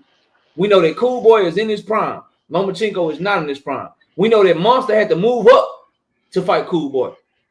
Devin did not have to move up to fight Loma. Based on the facts, bro. And then on top of that, Monster fucking demolished Cool Boy, bro. All right, so let's do what you do to Devin. Arguably, Loma had people throwing beer bottles at Devin and his daddy, bro. Because that's a better fight. Is Stephen Fulton a big puncher? No, he's not a big puncher. Do you think that had anything to do with why? Do you think that had anything to do with why? Inoue was so confident to fight him. Inoue's confident to fight everybody. Why is that? Because he really believed in himself. Because he's the biggest puncher in those divisions. No, he didn't beat. Do you think he beat Inoue because he punched hard? I mean, he beat Cool Boy because he punched hard. He's just as talented as these guys, but he punched harder than most of them. No, When he fought, hold on. We're gonna do what you just did to Devin. We didn't see the jab. When he fought a Donaire that was at least somewhat in his prime, and he had a big punch too, he didn't look quite the same. He broke his orbital bone and kept coming through it, and then stopped him in the And round. and he got his shit broke too. No, that's what I'm saying. Nonito broke his orbital bone. That's what I'm saying. So I want to see him fight people who are not tailor-made for him, since y'all love saying that about Devin. Tailor-made for him. Fight some athletic fighters who have punch just like you. Cool Boy is exactly the type of fighter they said will fuck Inoue up, and he put on the best performance of his career. Hey, that's what Cool Boy fans said. Nobody was putting the bets on Cool Boy. Hey, Jay Nori, real quick. I don't know if there's anybody. I don't know if there's anybody down there. I didn't pick Cool Boy. I don't know if there's anybody down there who's as athletic as Cool Boy, who got the similar punching power to Monster Inoue. Now, I will say, I want to see Monster. I want to see Monster versus Jesse Bam Rodriguez. I think that'd be a good fight. But I think if his power translate like it's been translating, I think he might stop Bam. I'm just being honest with you. Oh, it's gonna translate. Bam gonna be the one coming up. I understand. OG. What's happening? But yeah, that's my take on it, bro. Like to me, what took it over the edge is I feel like Cool Boy is just as good, if not a better win than Loma at this point in his career, being 27, Loma being 35. I feel like he washed Cool Boy in a way that Devin didn't wash Loma. If Devin washes Loma, this ain't even a conversation. Straight up, like if he washed Loma, Devin fighter of the year, bro. If he does, nobody watching Loma though. Ain't nobody just gonna watch Loma. If he does, Mayweather to watch Loma. If he would have did Loma, how David Benavidez did Andrade, or how Inoue did motherfucking Cool Boy, or how Bud did motherfucking Earl, then bro, this not even a conversation. That man fighter of the year. But when you got like everybody agrees that he had fight of the year. Meaning the fight was good in the motherfucker. It was close as shit. It could have went either way. And all of that, and you got motherfuckers that was just more dominant than him, bro. That accomplished just as much, if not more, than he did, bro. Like you got motherfuckers that were just as that accomplished just as much, maybe more, but they were more dominant than him. Like fighter of the year to me, it's not just about winning or what you did, bro. How did you look doing it? What's the X factor? Were you saucy with that shit? Did you put on a performance with that shit? And the mere fact that we can all say, yo, that Loma Devin fight. That was a good ass fight. You can't say that about Benavidez, bro. You can't say that about Bud, bro. You can't say that about Monster, bro. All you can say is, damn, bro. Them was some fire-ass performances. Them performances was off the motherfucking hook. And that's what gives them the edge over him, in my opinion, bro. Billionaire Boxing TV, my boy Young Billy, what's up? So that's what I'm trying to say to you, Jay Nori. Is like, yes, bro. I feel like Loma is a good win. I feel like the Regis was a masterclass win. Loma's a good win in today's science. That's crazy. It's a very good win. Very good win, bro. Caleb Plant ain't Loma. Andrade ain't Loma. Stephen Fulton ain't Loma. I don't know. I mean, Stephen Fulton ain't EJ. If EJ is who everything y'all say he is, him being put into the dirt like that, like 3 knockdowns. Everything you said he is, bro. What happened with Teofimo? What happened with Salido? What? Well, I can. He said, "Oh, go ahead, True." I can explain. Because he lost. Now people who hasn't done anything close to his resume are better than him now. No, because they haven't earned that. No, because he lost. He's not this. He's a good win, bro. But if you Devin Haney, you ain't do something that Teofimo ain't did. Like y'all making it seem like I'm hating on Devin when I'm really not trying to, bro. But no, you hating on the Devin's opponents. He didn't, bro. Devin didn't do nothing to Loma that Teofimo didn't do. As a matter of fact, Loma was more competitive against Devin.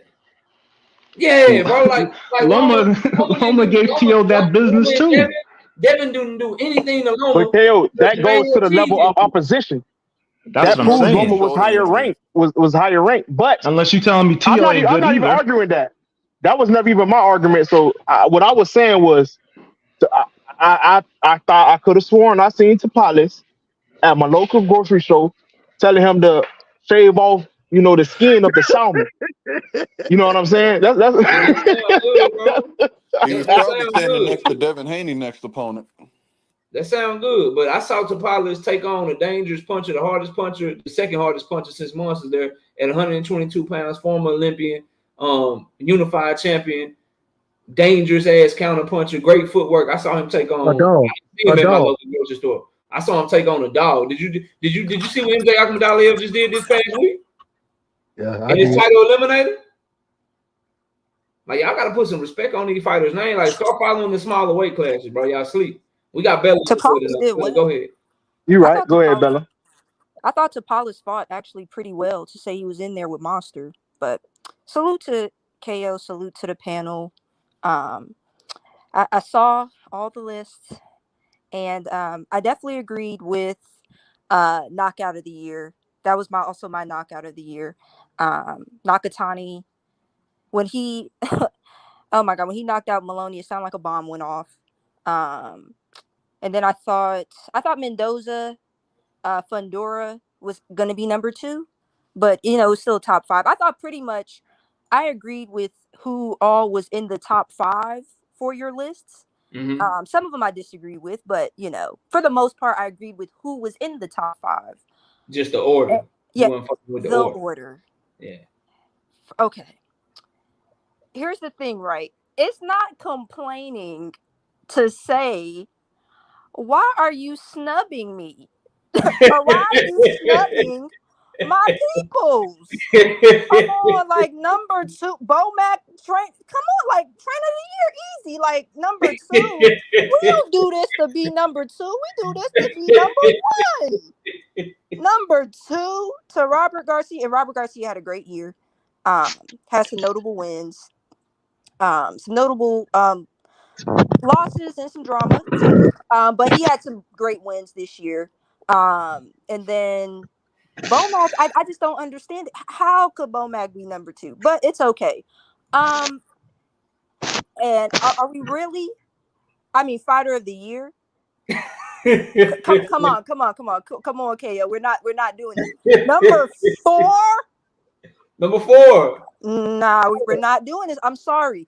There is a big difference. Where would you put him? Wait, hold on, KO. Hold on. Where you put? I'm just trying to figure out where you put him. I'm gonna let you put where you got him. Number 1. You already Terrence know Crawford is the fighter of the year. I don't want to hear it. All I know. Hold on. There is a big difference winning undisputed at 122, and there's a difference between doing it at 122 and doing it at 147. Now I know you did it twice in a calendar year, so you being number 1 makes I'm not going to argue too much with Inoue being number 1. Number 4, though. So you have at the very least number 2 over Benavidez and Haney is what you're saying. At least I didn't have Benavidez and Haney above Terrence Crawford. Now I had both of them top 5. I totally agree with who you had top 5 fighters of the year. All 5 I agree with. But here's the thing with Benavidez, right? Yeah. And I think Benavidez should be either number 5 or number 4. Benavidez had a great year. He definitely beat, Caleb Plant, and then he beat Demetrius Andrade. Uh-huh. How and he beat them badly, right? Uh-huh. You cannot tell me the dismantling of Errol Spence. How he is not, Terrence Crawford is not number 1 just based off his performance alone. That performance is going down. Like that's like performance of the decade. But Bella, I agree with you. That's why I was saying earlier, if it was performance. No. Wait. But Errol Spence also was on the pound for pound list. We cannot 100%. forget this. 100%. We can't Bud forget. Crawford is the pound for pound number 1 fighter in the world. If it was performance of the year, we got to give it to Bud. Yeah, the thing is the thing is when you only Caleb fight one Plant's not time. pound for pound.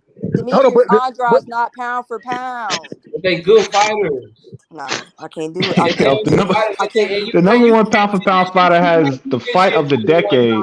How can he not be fighter of the year? You can't win. You can't win this shit fighting one time, bro. Says who? Your one win don't equal two. Errol Spence is good, bro. He is better than Caleb Plant and Demetrius Andrade, but Errol Spence ain't double them or triple them. Like nah, KO, he was great. Nah. He was We're not doing that. This was not elite. doing that. Nah, I can't give you that one. Oh, I'm gonna put his dick in the dirt. Nah, we're not doing that. We ain't doing that. Y'all can't do that shit, bro. Man down. Nah. Like I'm not arguing with I'm not arguing them boys over Devin. You know, I was just talking shit, but I think Blood deserved that shit. Well, beating Earl don't equal beating Caleb Plant and fucking Demetrius Andrade. How can you say that? Know. Yes. No, I don't know, Cam. No, you just saying that. You just specified as Boo Boo as Duck of the Year though. He was honorable mentions to you know what I'm saying? And y'all was after he lost. 160, bro. That was after he lost. But KO, hold on. Didn't you say, and I quote, Demetrius Andrade messed up his career because he didn't take fights against who fuck this dude was? Remember he pulled out of 2 fights. Yeah, but I'm saying he just pulled out of fights, not kind of recently within the last 2 years, and y'all was saying that you know what I'm saying? Janibek or Parker? Yeah. There you go, Janibek. Y'all was saying y'all was just saying earlier this year and last year that he ducked Janibek. That's what y'all was saying. Yeah, and he ducked Parker. He ducked Parker too. So and I like Boo Boo. Y'all know that's my guy. But ducked Earl all the 2020. Look what he did to him. That don't mean. I don't know if he ducked. Man, I can't give you that. Nah, I could give you like the end of 2020. Let's be real. Who picked Caleb Plant and Andrade to beat Benavidez? A lot of people. I picked Andrade. I did pick Andrade. I ain't gonna sit up here and cap. I wanted Andrade to win because that's my New York brethren. Y'all act like niggas just because you come over here and you get all the knowledge. But this dude was top 3 pound for pound. Okay, I ain't gonna lie. Picks a lot of shit. You think everybody just picking like I'm picking? There's a lot of motherfuckers. You comparing Caleb Plant and Andrade wins to beating EJ and putting them in the dirt 3 knockdowns. Come on. Stop this. I think I got a super chat. Shout out to the homie Cedric with a 5-piece. Say, hell yeah, Haney had a better year than Monster. Like Roy said, y'all must have forgot. But this is crazy. Y'all gonna make your own goddamn list then. No, I'm just playing. Whatever. Yeah, we just discussing. I feel it. We're just this. Yeah, this is just a discussion. Yeah. We are. And I'm not even arguing about the Dev shit. Y'all got that. We burning. I just had to give Bud some flowers because I ain't gonna lie, that win alone was just like, that was crazy. I ain't expect, bro. I felt like going outside and fighting, bro. I was so in my feelings. I felt like walking out my house and getting out there with somebody. That shit had me feeling crazy. I ain't gonna lie. Man, that fight changed the economy. Come on now. I will say that. I think Devin should have been over Benavidez, though. I do think Devin should have been over Benavidez. Hell no. I do. No, bro. That's another fight that changed the economy. I think even like fighter of the year is like a slam dunk contest. Like everybody was dunking on motherfuckers this year. Who the fuck put on the best dunk? Who put on the best performance? Devin, that Loma shit helping him and it hurt him. Because if it was just Reeves, the nigga wouldn't even be on the list. But since the Loma fight was so close, you can't put him over motherfuckers that was dominant, bro. But the problem is Lomachenko is better Reeves than was a 2-time champion. But hold on. Lomachenko is better than both Plant and not Benavidez, excuse me, and Andrade. So Andrade, whatever the brother name is, respectively, Boo Boo. So I mean, it is what Loma is better than both of them. So you don't think based off what? Not record. Off resume and skill, resume and skill. Salute to everyone on the panel. That's what pound for pound's for. Sean Porter has a better resume than all these welterweights currently fighting. Sean Porter retired, man. He ain't fighting no more. Don't bring that man up. Better than them, bro. He's not. He will never be. His resume not better than Earl's because Sean Porter didn't win the big fight. He didn't win the big fights. He fought everybody. He fought everybody, but he didn't win against everybody though. He's the only one of them that has Keith Thurman, Danny Garcia, Earl Spence, and Terrence Crawford all on his resume. But he But he lost. didn't. He You got lost some most all of them though, some W's except next for to that Danny. could be better than the guys who beat That's you. what I'm saying. Exactly. He lost all. Just like we can say Loma got the best resume at the lightweights, but he The lost. only He person lost to ever some big beat fights. Caleb Plant, bro, the only person to ever beat Caleb Plant before Benavidez was Canelo Alvarez. And Caleb Plant was coming off of a great performance. Loma was coming off of 2 losses. And, bro, y'all know he looked bad against motherfucking Jermaine Ortiz, bro. And y'all I think don't Jermaine know Ortiz about can this beat T.O.? looking bad Hey, though. I Like, think you know, Jermaine I'll let Ortiz y'all might beat let T.O., You y'all bro. can keep think sliding that about all this day, bro, Loma because you stuff. want to uplift Devin, but the fact remains the same that he ain't been looking his best. And now all of a sudden, when we get to our favorite fighters, we acting like a motherfucker being 34, 35 versus motherfucker being 27, 28. Don't matter, bro. Like, we talking about, Devin is a grandpa like, puncher. come on, man. Like, Hey yo, so is Bud not 36? yes, he's an Is he not exception. 36? EJ was 30 That as shit crazy. well. For every Bud That shit Crawford, there's crazy. like motherfuckers that fall off at 36, bro. Like, Exactly. And they were just calling. They were just saying Loma was, the greatest thing since sliced bread. Well, You know we what I'm can't help saying? that He Loma. didn't We That's say can't all help I'm that that saying. Loma Loma was stayed. too We old. can't help that Loma stayed in the amateurs for 29 years or however long, 26, whatever. We can't help that. Not to mention, I can't believe I got to I'm not defend asking Loma you this to help. much, I'm but not Loma saying lumped up you all can them help. guys. T.O. left the Saying ring lumped anyone, I'm up. not saying anyone can help how old Ortiz. Loma is. But what I am saying is that y'all are trying to act like that shit don't exist. That's all Because I'm trying to act like that shit don't exist. Like, oh, it don't matter that he's 34, 35. Oh, it don't matter that he looked bad in his last fight. Oh, it don't matter that he got a couple of losses on. Like, that shit matters, bro, because So Devin is he just beat the shit out of Richard Comey. before fucking Benavidez fought Caleb Plant. Caleb Plant looked great against Darrell. And Caleb Plant is younger than Loma and in his prime. Who is Anthony Durrell? Darrell is see a that. former champion.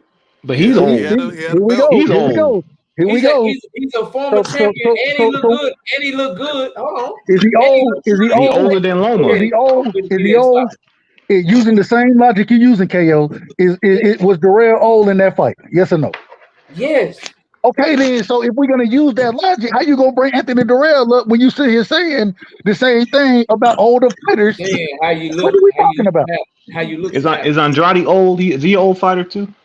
Don't we all pick fights and decide who we picking based on how people look in fights? Like, don't you study fights first, right? I mean, you didn't seem that impressed when he beat Andrade. Y'all study fights or not, bro? That's a yes or no question. Absolutely. Right.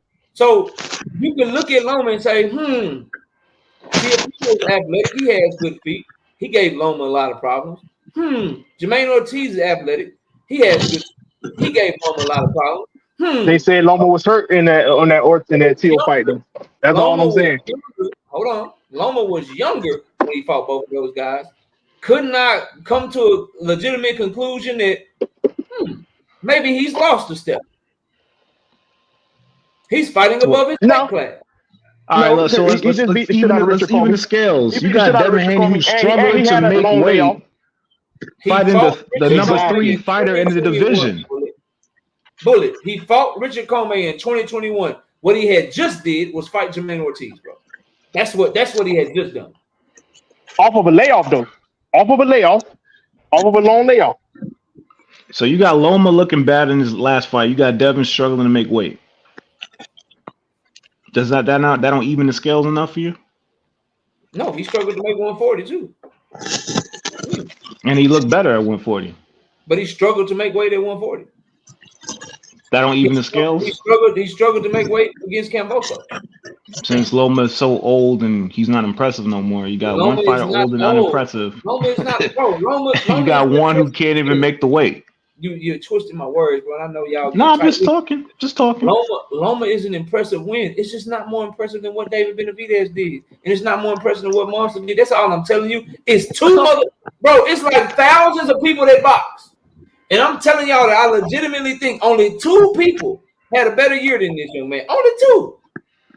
Only 2. No, okay, we're not even arguing that though. I was talking about the monster thing. I'm not trying to down Devin. A monster win versus that's what I'm saying. Devin opponent. I'm just here so I don't get fined. Yeah, Devin is up there. But he didn't have a better year than Terrence Crawford. I'm sorry. Of course. Bella, I said T that. is number one. I said Terrence Crawford had a better year. So we should move Devin. So we should move Devin to all right. So Jesse Bam Rodriguez, Terrence Crawford, Devin Haney, David Benavidez, Monster Let's Inoue. move Devin down. Let's move him to 6. I think David was old, right? True. Go drink some milk. I think David Benavidez should be moved down below Bud and Devin. Okay. And you know what I'm saying? That's the only thing. That's the only. Hey, I think he should be moved below. I think you he's have the Monster 1, Crawford 2, Devin 3. No. I have Devin 2. I have Devin 2, Crawford 3. Devin over Crawford. Doesn't even need to. Yeah. So Monster 1. I'm putting Crawford 1, Devin 2. I'm gonna get everybody. So Monster right 3. side is Monster 1, Devin 2, Crawford 3, Benavidez 4, and Bam 5. Agreed. Bella, what's your list? Why move Devin up for one thing? Hold on, Devin. I'm gonna get you. Bella, what's your list? You got Bud 1. I got Bud 1. I got Inoue 2. Uh-huh. I got Devin 3. Okay. I got Benavidez 4. And Bam 5. I got Bam 5. Okay. Finally, somebody with Darren, what was you about to say? I don't understand why we're moving Devin up, but with that being said, if anything, I would move Benavidez number one. I did pick Monster anyway, but if I was to make a change, it would be Benavidez 1 and Monster 2. Oh, okay. I think the rest of it is pretty on point. I agree with you. More than one fight a year is sufficient. I don't think a lot of the panel is understanding that, but obviously y'all trumping one fight over a person who's fought twice. Another thing going into that fight, as far as that, if we want to talk about that one fight, everybody know that, and I'm not giving excuses, how impressive that fight Bud was in that fight. You know, Earl just wasn't himself. Don't want to hear it. Don't want to hear it. Don't want to hear it. Don't want to hear it. I'm not saying that's an excuse. I'm not saying that's an excuse. But you have to take some things in consideration when you're talking about trying to trump one fight over two fights. I mean, two is better than one, in my opinion. So, I mean, it is what it is. Everybody know who I want. I want Terrence Crawford. And then Terrence fought Avanesian and had a coming off a 15-month layoff. But yeah, that's what I want. But that was last year. That ain't got nothing to do with this year. That was last year. We ain't gonna speak on that. Yeah, I don't even feel like going back and having arguments that I already won. I'm coming for that motherfucking belt. Came for that bitch. He tried. Yeah, for me, that's the only thing I would say. But I like the order. I'm be stepping. Hey, let me say something real quick, KO. Let me say something real quick. KO. All right. I ain't gonna lie, John. You getting a little too big for your britches there, buddy. You know what I'm saying? I'm letting you get it off. You know what I'm saying? Cause I kind of fought with, you know what I'm saying? I fought with Bud a little bit, but you know what I'm saying? You can't be size him a dog, EJ. You know, I'm trying to give EJ a bit of respect. People talking about, you only got one fight. EJ is one fight these days. God damn. I talk shit too, you know what I mean? You're going a little hard at my guy, you know what I'm saying? Just a little too, you know what I'm saying? You already still throwing them down on the floor. Now you replaying the play over and over again. You feel me? Yeah, that's all I'm saying. This is a lifetime marathon, boys and girls. Get that shit out. I promise you, bro. When it's my turn, it's gonna be bad. I'm trying to tell you. Let EJ do what he got to do in this rematch. Let him get a KO in this rematch. I'm talking about when my guy. My guy knock all y'all niggas off. He knocked their head no. Devin gonna beat the shit out of Tank, but I'm not even trying to get into that. I ain't even trying to get into that. Can we not do the Devin Tank tonight? Just I not walked tonight. away from it. Any other Exactly. time we can do. Exactly. Let's not do everything tonight. Exactly, We dog. done did that. That Exactly, shit is dog. we done ran that shit into the Exactly. Thank ground, you, man. Mr. A. Respectfully. That shit old milk, ain't it? That shit old milk, Dub, ain't it? Spoiled That milk shit at this point. spoiled. That shit spoiled and everything, man. And niggas still Yeah, we don't pointed in even their want to talk cereal. about it no more. Y'all see this shit chat? They don't even want to talk about it no more. Man, we talk about it every week. we talk about it 3 times a week, I bro. feel what We they talk about saying. it 3 times a week, bro. I feel what they saying. We don't want to talk about things that we changes. They don't fight him at 140. We scared. Oh no, hey, shout out to Tank. Nah, Shout out to Tank for saying that. Dog, don't let him Well, trick that you, was dog. hit Don't let him trick convenience you. on Tank. Don't let him trick you, dog. Don't let him trick you, take dog. He the trying to bait. get you back on it. Don't take the bait. There's nowhere to run. Hey, KO, Nah, but hey, KO, you'll be live tomorrow, KO. So we can talk about it tomorrow, but let's stick to what we talking about today. That's all I'm saying. We got John. I ain't gonna lie, I gotta put some respect on Benavidez' list though. That Benavidez put in work, but my fault, Jonathan. Go ahead, brother.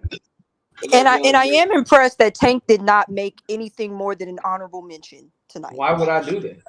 I tell the Because truth. Tank ain't do nothing. What would he be on He here? didn't. Well, he didn't do enough. Here. I do not do what Devin Haney fans do, bro. Why would I do that? Oh, wait a minute. Calm down, KO. Calm down. I don't throw extra sauce on shit. Yeah, they be putting dip on their chip. Yeah, I don't be It's doing not. that. It's not that he didn't do nothing. He just didn't do enough. There's a difference. He didn't have the year that those guys had, bro. It's the truth. I don't be doing all that extra, you know what I'm saying, line and all that shit. But Okay, you got it. You got it, fam. You got it. That's Team Haney, bro. I don't even think this the real Jonathan Jackson though, KO. Because bro's name is John Jackson. I don't know. Bro, it is me. It's a lot of trolls. Oh, okay. I know it be trolls up here, fam. I had to make sure. We got I had too to many make sure. Haney fans anyway. Shit crazy around her. They go woke line again. Go ahead, John. All right. I got Terrence Crawford number 1, Devin Haney number 2. I got Inoue number 3. I got Bam number 4, and then Benavidez number 5. Wow. Only reason why I got Inoue number 3 is it's a difference in That's the more weight like class, it. the skill level. I'm sorry, KO. It's a difference. But respect to him for doing the undisputed, but it's a difference in the skill level. That was my only gripe with the lens, but everything else, it was cool. And Haney's number Billionaire, 2 you just can't. because. Hey, young Billy, you can't listen to what just come through the line on me and shit, man. I ain't got Tank number 1 pound. You be lying on me. I was expecting you to troll us a little bit with that, though. They can't win. They can't win. You know what I'm saying? Debates and shit. So they just lying. Don't worry about it, Billy. We got Terrence Crawford, number 1 pound for pound fighter in the world, bro. Hey, Darren Hodges, respectfully, man. Is there I a think you got some background. Darren. Yeah. Zenith, my prospect of the year was Bruce Shushu Carrington, bro. You came in a little late with Bruce Shushu Carrington. I agree with that. And I wanted to speak on prospect. He's still a prospect though? He's still a prospect? Hold on. Yeah. He's certainly on his way to contender. Real quick, KO. He probably won't make it. He won't make the list next year because he'll be a contender next year. What you say, right side? This I wanted to ask you this. So on your prospect list, I seen you had Big Baby. Is Big Baby still a prospect? He ain't a contender yet? He is now. He fought, I think fighting Charles Martin made him one, so he won't make a prospect list next year. And then who else? You had somebody else on there. I was wondering. I'm like, I don't think these fighters are. Hell, is Raymond Muratalo? I had Xander Zayas. I had Abdullah Mason, Jared Anderson, Emiliano Vargas, Xander Zayas, Bruce Carrington. Is Xander Zayas a prospect? That man headlining cards. Now he went into the year as a prospect, and he just started fighting 10 rounds this year. So he won't be on the prospect list next year either. Okay, I give it to you, but I was just wondering because some of those I'm like, I don't know if once they start fighting 10 rounders and they become contenders and shit, then we they take ain't them no off. longer prospect. Frank Martin ended last year not a prospect when he beat Michelle Ali Rivera, but he was a prospect going into that fight. So I gave him prospect of the year, but he was a contender, and he went from prospect of the year to duck of the year. Let's talk about duck of the year. Anybody no argument. Frank Martin? Nah, he ain't I want to argue so bad, but I can't Devin argue. Haney probably could have been one, but he ain't duck. Oh, here Ain't we go. nothing. Ain't Here nothing. we go with this. Oh my Listen, God. you Hey, should I have don't told take put y'all. don't I take the told bait, y'all. I dog. told. Don't take the Hey, you should bait. have KO. put Loma right there. Don't take the bait. KO. I told you that Don't take Truth the is bait. hater of the year, man. I don't know why you Between didn't you, put Loma right there. between Truth and Big Dog Willie is 1A, 1B hater of the year, man. Hey, We got Dub, because we need to get I this out. We actually need to get recently got we need to get these Devin Haney awards out, interview, man. and they Let's got get these him talking awards about out. how he ducked the Loma rematch. Let's get these He ducked awards Loma. out, man.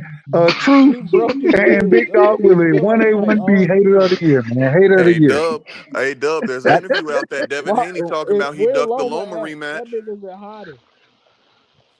I Damn. think But Haney but was did duck Devin of the say year as well. he need a little to Man, fight 2 people Loma? got Devin as duck of the year. Y'all I got Yeah, Haney as duck definitely of the duck of year. the Nah, year it's though. Loma duck of the year. He ducked Shakur.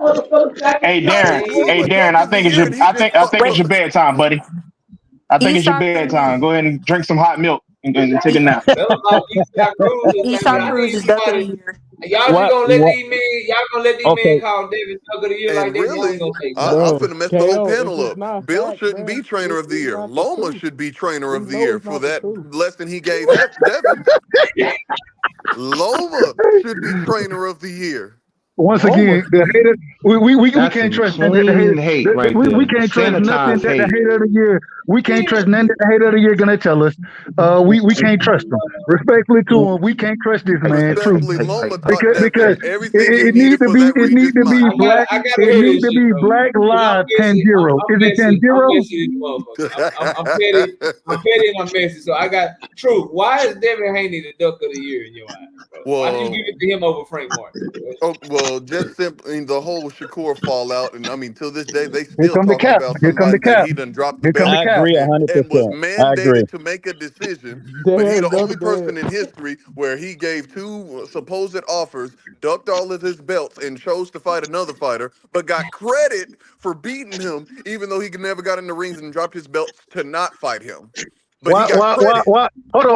Hold on. If Devin the Duck of the Year, then tell me how Shakur sent a message board talking about signing the contract when there was no contract. Devin sent that man a contract and he decided to go a different route. How was Devin the Duck of the Year? It don't Because And make then he no was he the sense. one and talking then about he he was going It to fought makes make no the Edwin De sense. Los most money of Santos. his career and then signed to fight where he had to go 50-50 with Regis You Prograis. just jibby jabbing. He You had to trying to go, get he it all out, proceeded to but go you ain't saying 50-50 shit. with Regis The, and all five of y'all bought the fight. the That's hater how. of the year. That's Hey, how. I bought it twice. One time for you as well, my brother. You One should time you for should you. have bought it We 10 know Drink times. more He water bought just that came him. up. Hey, You I'm stingy. gonna get y'all answers on this for real though. Drink more water just came up with a new category for us. That category is capper of the year. Who is the Bill capper of Haney, the year? unanimous. 20. Tank. Listen, I want to go Bill around. Haney is cap of the Bill year. Haney, I want to unanimous go around. decision. I'm going to Darren Bill first. Haney, Darren, hands down. who's capper of the year? You say who? Bill Haney, hands down. All right, true. Who's capper of the year? And your winner, Bill Haney. All right, John, who's capper of the year, bro? Shakur Stevenson, bro. He's Okay. second in line. Jay Nori, who you got as capper of the year? That's tough. Come back to me. All right, Bella, who you got as capper of the year? We got 2 for Bill. We got 1 for Shakur. Bella, who you got? I have Gervonta Davis as capper of the year. He said that he was going to touch Bud's chin, and he knows that would never, ever happen. Okay. All right, we got Bullet. We got 2 for Bill. We got 1 for Shakur, 1 for Tank Bullet. Who's capper of the year?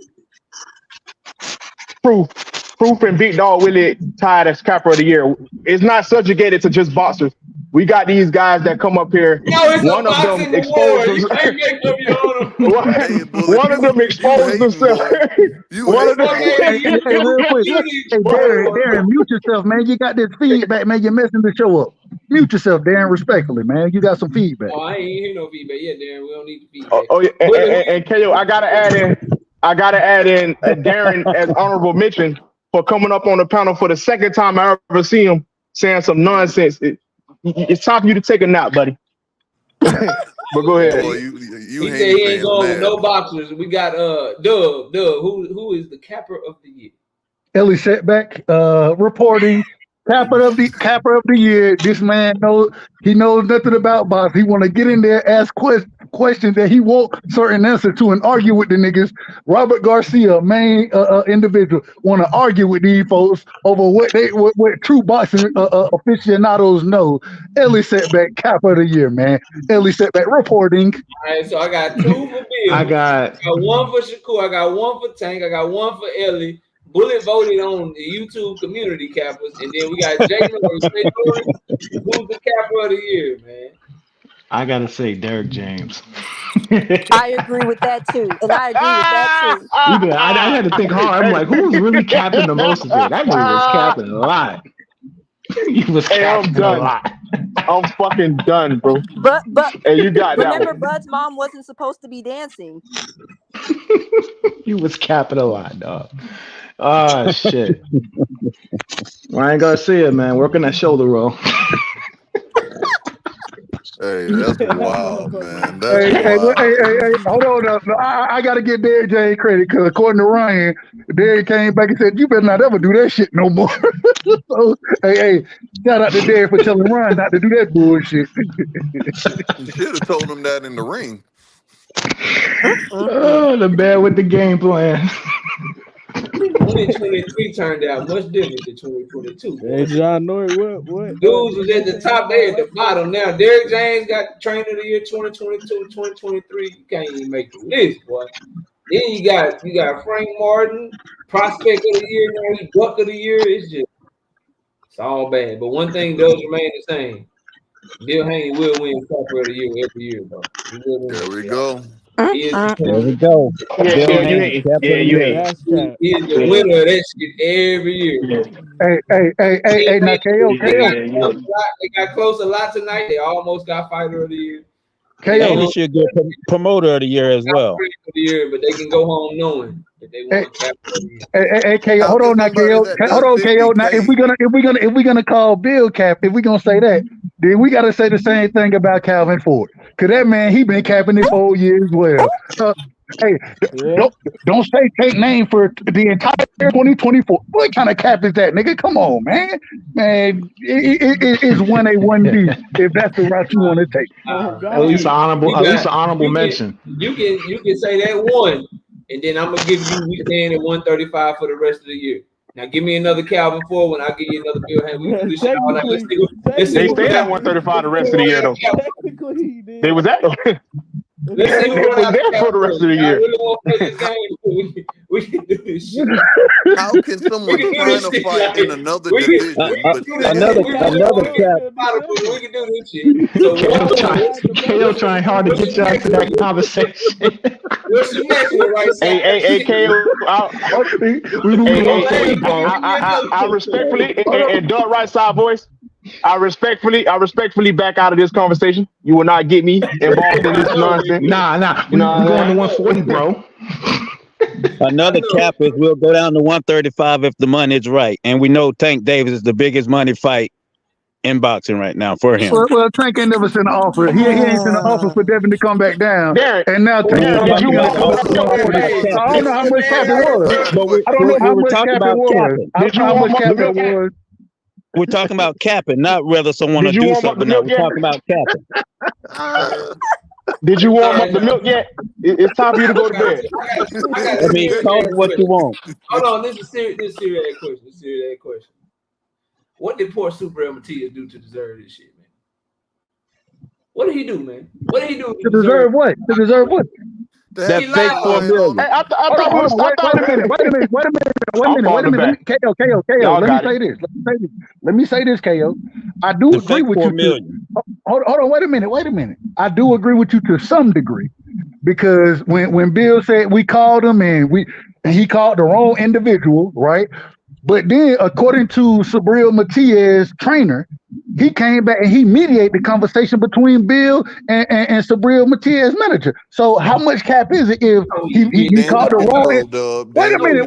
If he called the wrong number first and then he made the call the second time to the right number, and a third party comes out and say that I mediated it, how is that cap? How is that cap? Because before you the third party is the third party. Boxing boys don't count. No, wait a minute. No, we going off of this. This was an interview from. I don't want to call no names. Hold on. This is an interview where the brother said How that. the hell is Al Heyman the biggest capper and he don't talk? Dang.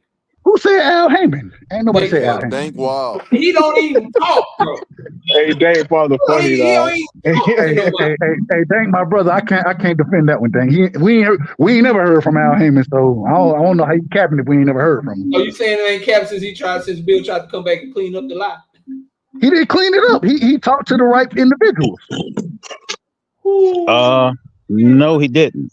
Yes. According to Subriel Matias' trainer, this man said I mediated the conversation because Bill don't speak Spanish. Matias' manager don't speak English. The trainer said I mediated the conversation between Bill and the trainer. Not the trainer, excuse me, the manager. That's what Subriel Matias' trainer said. How far did that conversation go before he said that's a fact. Ryan Garcia? That's a fact. How did that conversation go? I ain't worried about how far. Hey, no, they was waiting to hear back from Subriel Matias' team. What are you talking about? I'm talking about did he talk to the right individual? That's all I'm saying. No, when y'all trying to say that is talking about is them two talking. The weak thing was about the T.O. offer. The T.O. offer. What the T.O. offer got to do with it? The Matias thing. Why would he call the wrong person in the first place? Because he had bad information. But why not verify before you put out the information? That's calling. Hold on. Just because you make a phone call and you talk to the wrong person, and then you realize that's the wrong person, and then you make the phone call to talk to the right person and have somebody went public with the wrong information. Yeah, you put that wrong person. Here we go again. The hate of the year. The hate of the year. We can't trust nothing that the hate of the year gonna say anyway. So what I'm saying is fact. So tell me where I verify. Did I lie? Wait a minute.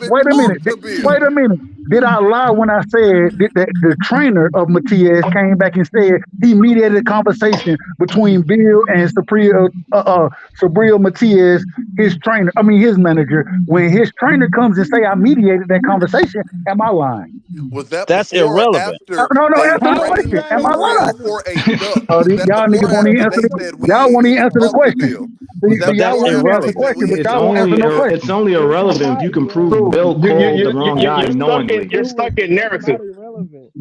Exactly. You can't prove it. If you can prove Bill called the wrong person knowingly, then you don't have a point. They do. If they said we've never exactly, he tried to make the fight happen. Subriel wants this, Subriel wants that. True. Lomachenko just openly ducked Shakur Stevenson. I don't want to hear shit you got to say. This dude don't want no smoke with Shakur, bro. Clear as day. He openly ducked Shakur Stevenson and smiling. Man, I got a big announcement, man. Come on, True. Hey, hold on. I got an announcement, man. I don't know if y'all saw this, man. Monte Tank Davis, his new name is Abdul Wahid. Is he trying to be like it's what? It's Abdul Wahid. Abdul Wahid. Is that what we're supposed to call him now? Is he like Muhammad Ali? I'm just telling you the news, man. Do what you want. I'm asking. Who are we talking about? No, I'm not Muslim, bro. But he changed. Hey, I'm gonna fall back off that one, but salute the one. That's all I'm gonna say. Muhammad Ali changed his name. We can't call him Cassius no more. His mama name is Cassius. I'm gonna call him Cassius. Tomorrow, Abdullah Mason. His mama name is Clay. I'm gonna call him Clay. Abdul Wahid. They say that's only his Muslim name. That's just his Muslim name. It's not legal. I don't know yet. Okay, so maybe he still go by Tank name. I don't know. Oh, Gervonta's always been Muslim? Yeah, no, he just he's trying to be like Devin. He's trying to be like Devin, so he Tank changed his name. Tank turned Muslim because he's trying to be like Devin, y'all. That's what happened. Hey, Dub, what's Devin's Muslim name? If he was trying to be like Devin, he's not trying to be like. Hey, Dub, he's not trying to be like Devin. He went Muslim to avoid fighting Devin, but I'm gonna leave it alone.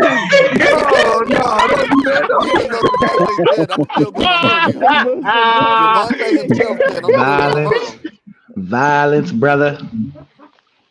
Where you at, bruh? What? So hold on. He trying to be like Devin, or he went Muslim because he don't want to fight them. That's the two things. That's the only. That's the new narrative, KO. That's the new narrative. Hey, KO, I ain't gonna hold you. My brother hit me, man. My brother when Tank went and took it to Shahada and all that those good things, you know what I'm saying? Shout out to Tank for doing that. You know what I'm saying? Anybody who trying to get closer to the Lord, regardless of what your denomination, religion, any of that, anybody who trying to do that, I got respect for. So my brother hit me and said, hey man, you know what they're gonna tell me? They're gonna tell me some type of way. Tank knew that Devin was gonna already.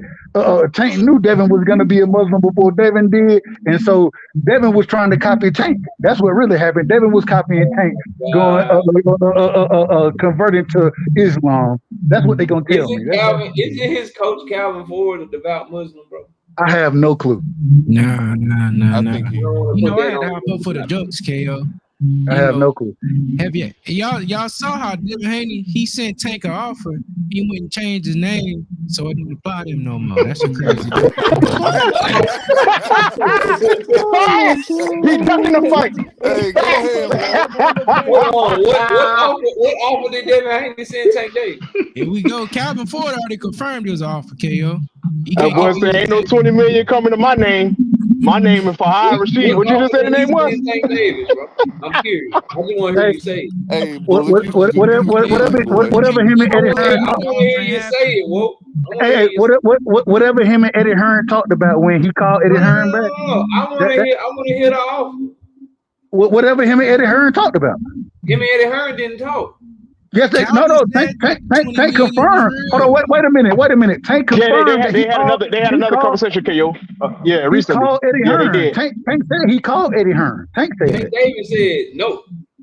No, that was the first time. Yeah, but then Tank said, yeah, that was the first time. They had another conversation. They had a new one. Y'all know what's funny? That's what Eddie Hearn said. Eddie Hearn said he talked to him and he apologized to him for saying he wasn't a deep thinker. And then he said, yeah, but they had a conversation though. So KO, this is the question: did Eddie Hearn and Tank talk? Yes or no? No. Not to what Tank said. Eddie Hearn is the only motherfucker telling y'all that he talked. Amazing. No. I'm asking. So maybe you know something I don't know. I've been chilling. I've been celebrating with my family. The only person I can say that he talked to Tank Davis is Eddie Hearn. Now, Tank Davis came back and confirmed that him and Eddie had talked to each other. Where? Tank said that he called Eddie. Where? When? Where did he confirm this at? Let me go find the information. Now I got to go find information. Yeah, I didn't see that. This is amazing. Y'all know what's funny, bro? Shout out to Zenith in the super chat with the 10 piece. He said Devin is capper of the year because he said Shakur would make most if he took the 25%. Shakur made more than Devin and Regis combined fighting on a Thursday. Damn. Yeah, it's not true. Anyway, you know what's funny though? That's a good. I mean, he made $4 million. They made 1.5 each. Bro, Tank sat there and actually only cut out one part of the message to Eddie Hearn and didn't send the rest of it. That's called manipulation. No. Who told you that he did that? Cause we know that it was more messages. Tank only sent the first one. Who told you that there was more messages? Notorious for doing that? How do you know that? Who told you that? Eddie Hearn said it. Yes, all of your talking points lead back to a fucking liar, bro. That's what I'm asking y'all, because everything you say is gonna lead back to what Eddie Hearn said, or it's gonna lead back to what Bill Haney said. KO, you discredit everything that don't fit your narrative, bro. You can't. No, I discredit everything that comes out of the mouths of liars. No. Can someone please answer me why haven't Eddie Hearn? Why haven't Eddie Hearn? Nigga, he lying. Here it go right here. I offered him this fight.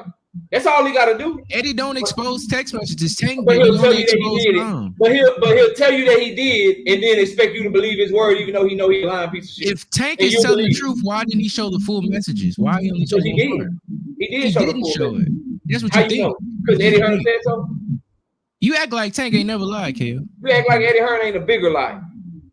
So now we're playing the lie. We playing the lie Olympics now. We're playing the lie Olympics now. Okay, cool. No, you choose to believe what you want to believe. No, you believe what you want to believe, KO. Has a longer track record of being a liar. I got proof. The only person that posted any receipts for me is Tank Davis. So that's what I'm going off of. So tell Eddie to post his receipts or stop using the shit that he say because he's a fucking liar. How about that? So it's cool to go and expose private messages now. Yeah. If somebody do it to you first, yeah. Yeah, if Tank is making it look like you tried to talk to him, but any and you just said no, and that's a lie, but y'all talked after that, and you actually offered him to fight, and he ducked your fight and shit, and you really had the money for him, yeah, expose that shit. Calvin already said the 20 mil was real, KO. You can't keep using that. I can't keep using what? Calvin said the $20 million offer was real. He said, what's funny about the offer? No, he didn't. Go look it up. No, he didn't. He didn't say talked about it. No, he didn't. He didn't say that shit was real not one time, bro. He said what's funny about the 20 mil is that how you gonna offer 20 mil when they made 30? He giving his opinion on the offer, bro. He ain't say nothing about Tank got a $20 million offer. Nah, he knows the same way y'all tried to twist what that nigga said about Shakur. I know what you're doing, bro. It don't work over here. The same way y'all tried to twist the shit with Shakur. When Shakur when the friend member, the family member, the team member went on the boxing voice, he said if Shakur was offered $8 million, what you niggas do? Oh, Shakur turned down $8 million. Calvin the same one that said that a contract was on the way, wait by the phone, and no contract came. No, so you don't want to talk about this fake ass offer. Talk about a contract. That's what you think the offer. You don't know no more than I do. If everything was so real, if this 20 million and stuff was so real, Coach Calvin, hold on, wait a minute. Hold on a second, bro. Hold on. So now the shit real, but they can't expose it because they don't do private shit and they don't expose private shit, but they'll snip up some sparring shit to try to expose Shakur. But they can't show this shit. Stop it, KO. Stop it, KO. Stop it. Yeah, that sparring clip was old though, KO. That sparring clip was old. Let's be real. You out of order. You out of order, man. The motherfucker tell you that Super. You out of order, man. You out of order. Tell you about a $20 million offer. You Kenny Ellis. KO, you out of order, man. You out of order. That was cap. Fuck on, bro. Hey, if the 20 million is so real, listen. If the 20 million is so real, why haven't Eddie Hearn or Bill Haney talked to Al to this day? Hold on. Can we trust Calvin Ford? Yes or no? We can trust him more than Bill. Wait a minute. Answer it's a yes or no question. It ain't. I don't need no explanation. It's a yes or no question. Not valid. You don't buy fights. Can we trust? Can we trust Calvin Ford? Right side. Not when it comes to the business. Bro, KO, you let this man openly admit. So when Calvin Ford say that a $20 million was offered, we can't trust what Calvin Ford saying then, can we? If he say that $20 million was offered, I'd be inclined to believe him. I don't see nowhere where he said that. Play it for me. Right side. Calvin Ford has also said he's the trainer. He don't deal with negotiations. Hey, real quick, let me say this. But somebody play me a clip of Calvin Ford saying they offered Tank $20 million so I can cook his ass right now, please. Somebody please. Look, why we stuck on this debit thing? Let's get back on Monster and Bud and all this other stuff. Yeah, I want to cook Tank and I want to eviscerate and cook Tank Davis for ducking Devin Haney. I want to go in on Tank Davis for ducking Devin Haney. Somebody play the clip where Calvin Ford said that they offered him $20 million. This shit in the night, but let me get the clip, man. They never did. Tank also said he'll move up to 140. We'll see. Grab that shit so I can cook. That was Richardson Hitchens. That was not Tank. So now Richard alive. Now Richard alive. The spinner of the year. Who the spinner of the year? That's what we need to do. Yeah, who? Y'all. Bullet, Woke, Dub Right Side, John. That nigga say Bullet and Woke. Whatever he is. True. Your ad be spinning. Let's keep it 100. This nigga be capping. Spin master. No one still. This nigga be doing anything. Ain't no spin away. I go straight to the hole. Straight to the hole. KO, tomorrow I got you. Only reason I say it because I'm on my phone and I can't listen and look shit up at the same time. Respect. And all this shit start to run together. They offered Tank Davis $20 million. I'll be waiting for that. According to Calvin Ford, I'm gonna bring it out tomorrow. I'm gonna have it. Matter of fact, I'm gonna send it to you in the middle of the day before the show. You know how I do it. I'm going through the archives. Hold on. Yeah, and if I get that, I will cook Tank. I will cook his ass. It ain't about cooking nobody. It ain't about cooking. It's about the fight, bro. If they offer I him want to see the fight. $20 million, I'll go in on them just for y'all. It ain't about going in. I already told you. I'm up for that fight. You supposed to be winning on Tank. No, I'm not. Yeah. He told Joe B-side. Here we go again. He told Joe B-side ass fighter what to do to get the fight. Nigga ain't do. Sorry. That ain't what we talking about. That ain't what we talking about. That ain't what you supposed to be going in on Tank on if he ain't fighting the top competition, like you said. Back in damn near, I believe it was in June when we had this conversation. Mm-hmm. You said, "Hey, I'm cooking Tank if he ain't fighting the best." Has he had a fight since June? And that's the problem. The nigga ain't fought nobody. What am I cooking him on? And you hoping and praying he don't fight El Rayo. Lord have mercy. Of course, just like I'm hoping and praying Devin Haney don't fight his fucking leftovers. Yeah. Facts. That's a better fight. Lord have mercy. I'm praying Tank don't fight Rayo. I don't want Tank to fight Pitbull. I don't want Tank to fight nobody fucking trash. Just like I don't want Devin to fight somebody Tank already made quit. Facts. Y'all been praying that for 3 years, KO. What happened till you get in that clip? Why you talking? Find the clip. I'm right. I got it right here, great brother. Play that shit. Play that shit so I can hear him say that he offered him $20 million. I want to hear this shit. Off the tape. The part that got you off the tape 20 and Ron walked away with 30. Come on, man. That man don't add up. That don't add up. I'm like, bro, get the fuck on. Did you miss? Y'all niggas stop, bro. Like, stop trying to insult my intelligence, bro. Stop that shit, man. Y'all two. Come on, bro. You missed the key word. That was the manipulation right now. Come on, dog. Send that shit to me right side.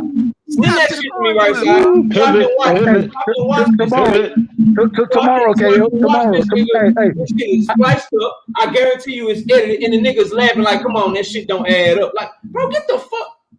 I ain't splicing nothing. I'm gonna send you what I find. That's what I'm gonna say. Now, woke a liar. What's going on? No, Woke just defending Haney. Woke is a victim of the Haney. He is a victim of the Haney cult. So you hear this nigga laughing at the shit like he offered him 20, but Ryan got 30. Like, nigga, that shit don't add up. But y'all take that as, see, nigga, he confirmed they offered him 20. Y'all too smart for that shit, boy. Go do that shit. You was trying to tell people when Tank said, if you see me somewhere else, that means someone else. Go do that shit on one of them channels for Bill Haney go to a lot of you niggas and then go do what he really do and tell Mike Carpenter the truth. Nigga, go over there.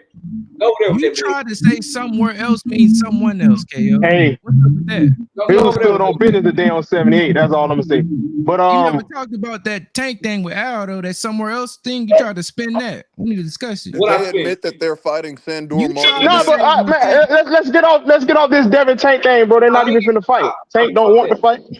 It ain't going on. We gonna talk about it. Fuck that. Dev's too busy trying to fight. That's what you want to talk about. He won't borrow. That's not what I want to talk about. I'm trying to do these awards and shit. He's trying to I'm surprised he ain't going after Heckler. I was busy criticizing anyway. I was criticizing anyway on competition. I ain't even.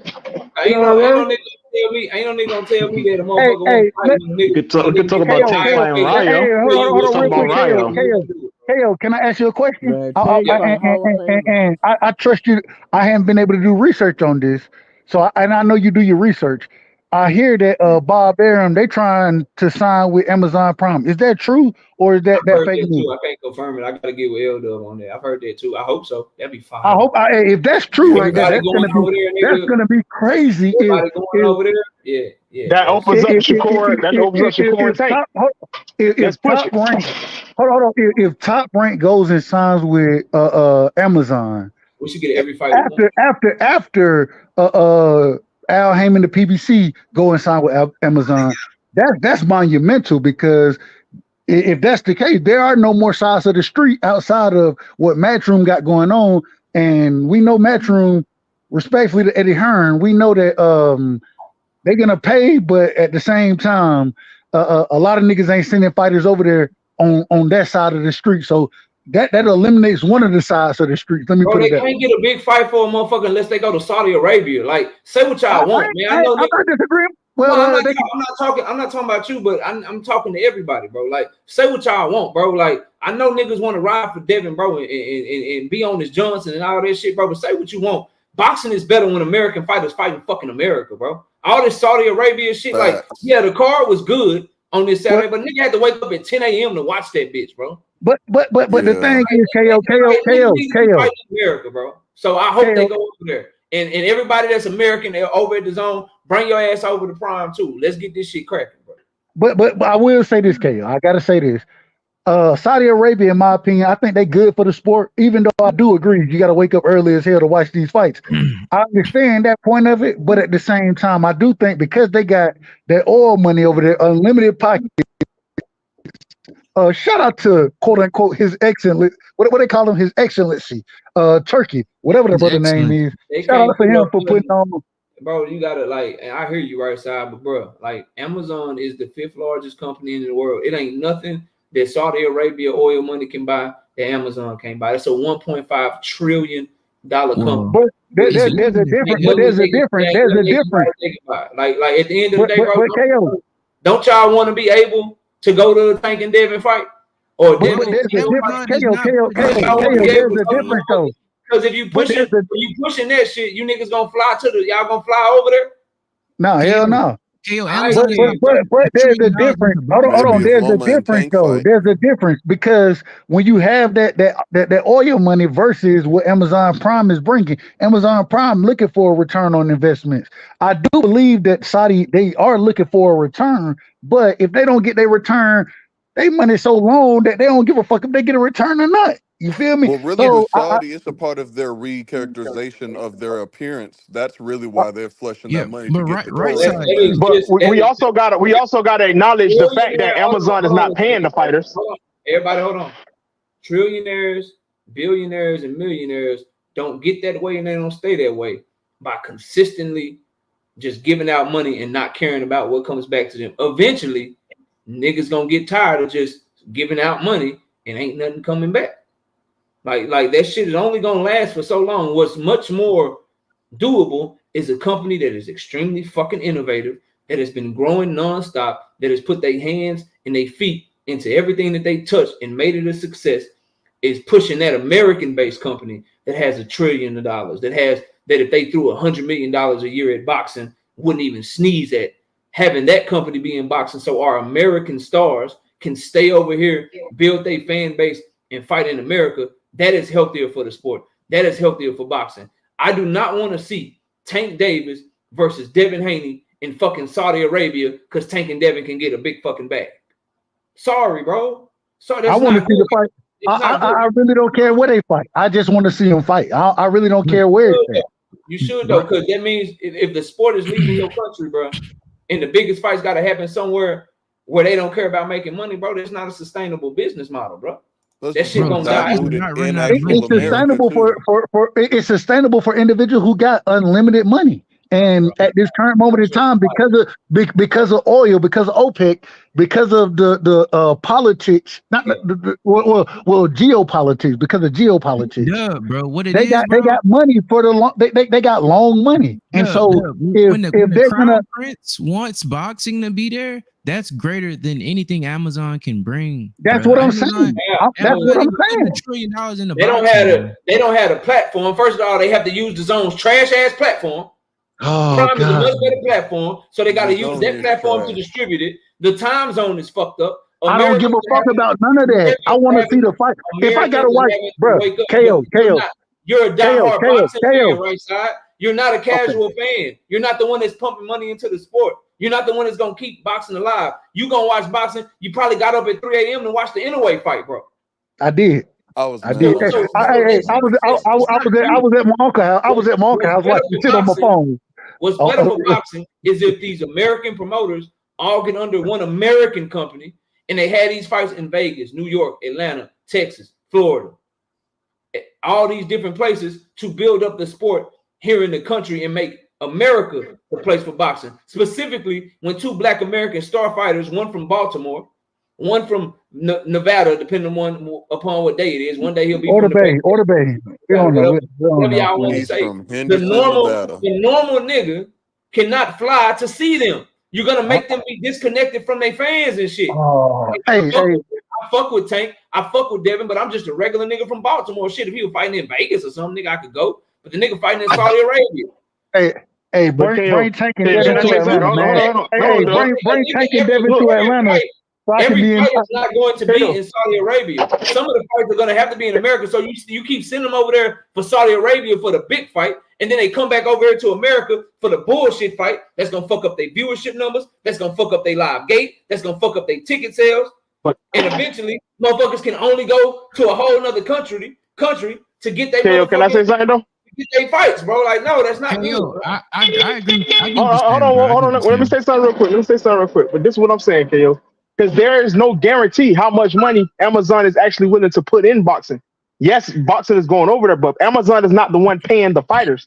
They're giving them the platform, but they're not. That's why the Saudis is paying the fighters directly. But I do agree with you saying. I do want American-based fighters to fight over here because that's more accessible to us. Like waking up at certain times, that kind of fuck. You know, a lot of us got kids. You know what I'm saying? So. I do agree with what you're saying, but listen to me. I know where that rumor started. That's not true. Hold on, what rumor? What rumor? The rumor that all Amazon is doing distribution. It started from Rick Glazer. Rick Glazer started that bullshit. Yeah, that's not true. It's not only a distribution deal, but they have a budget for fights. They are paying the same way that they pay for NFL, they pay for NBA. They are paying Al Heyman in the PBC to be able to televise their events, and Al Heyman and the PBC are able to use that money to make fights. So that's not true, bro. It's no, not I'm saying we don't know how much they're able. We don't know how much they're paying for the fight. That's what I'm saying. This is the thing. Hold on. This is the thing. What you said was they're just telecasting the fights. That's not true. They are putting money. They're paying for the rights to be the only people to televise Al Heyman PBC Premier Boxing Champions. They're paying for that. But this is the other thing, though. This is the other thing, KO, and this is why I brought up the Bob Arum point earlier, which I can't verify. I don't know if it's true. But if Bob is going over there as well, you know what I'm saying, then, man, this is kind of the Amazon Prime starting to try to monopolize the sport, which I don't have a problem with. The reason I don't got a problem with it because now we gonna see cross promotional fights happen more often than what we've seen previously. So I hope that what they're saying is correct. I hope that what they're saying is correct. Yes, and I'm hearing the same thing. I'm just waiting on one more source to verify it for me. But to further solidify that, Bob Arum is not going over there unless he's getting money for it. So that's his stable that they're selling to Amazon Prime. Hey, we got this fighter, that fighter, we got this many fighters.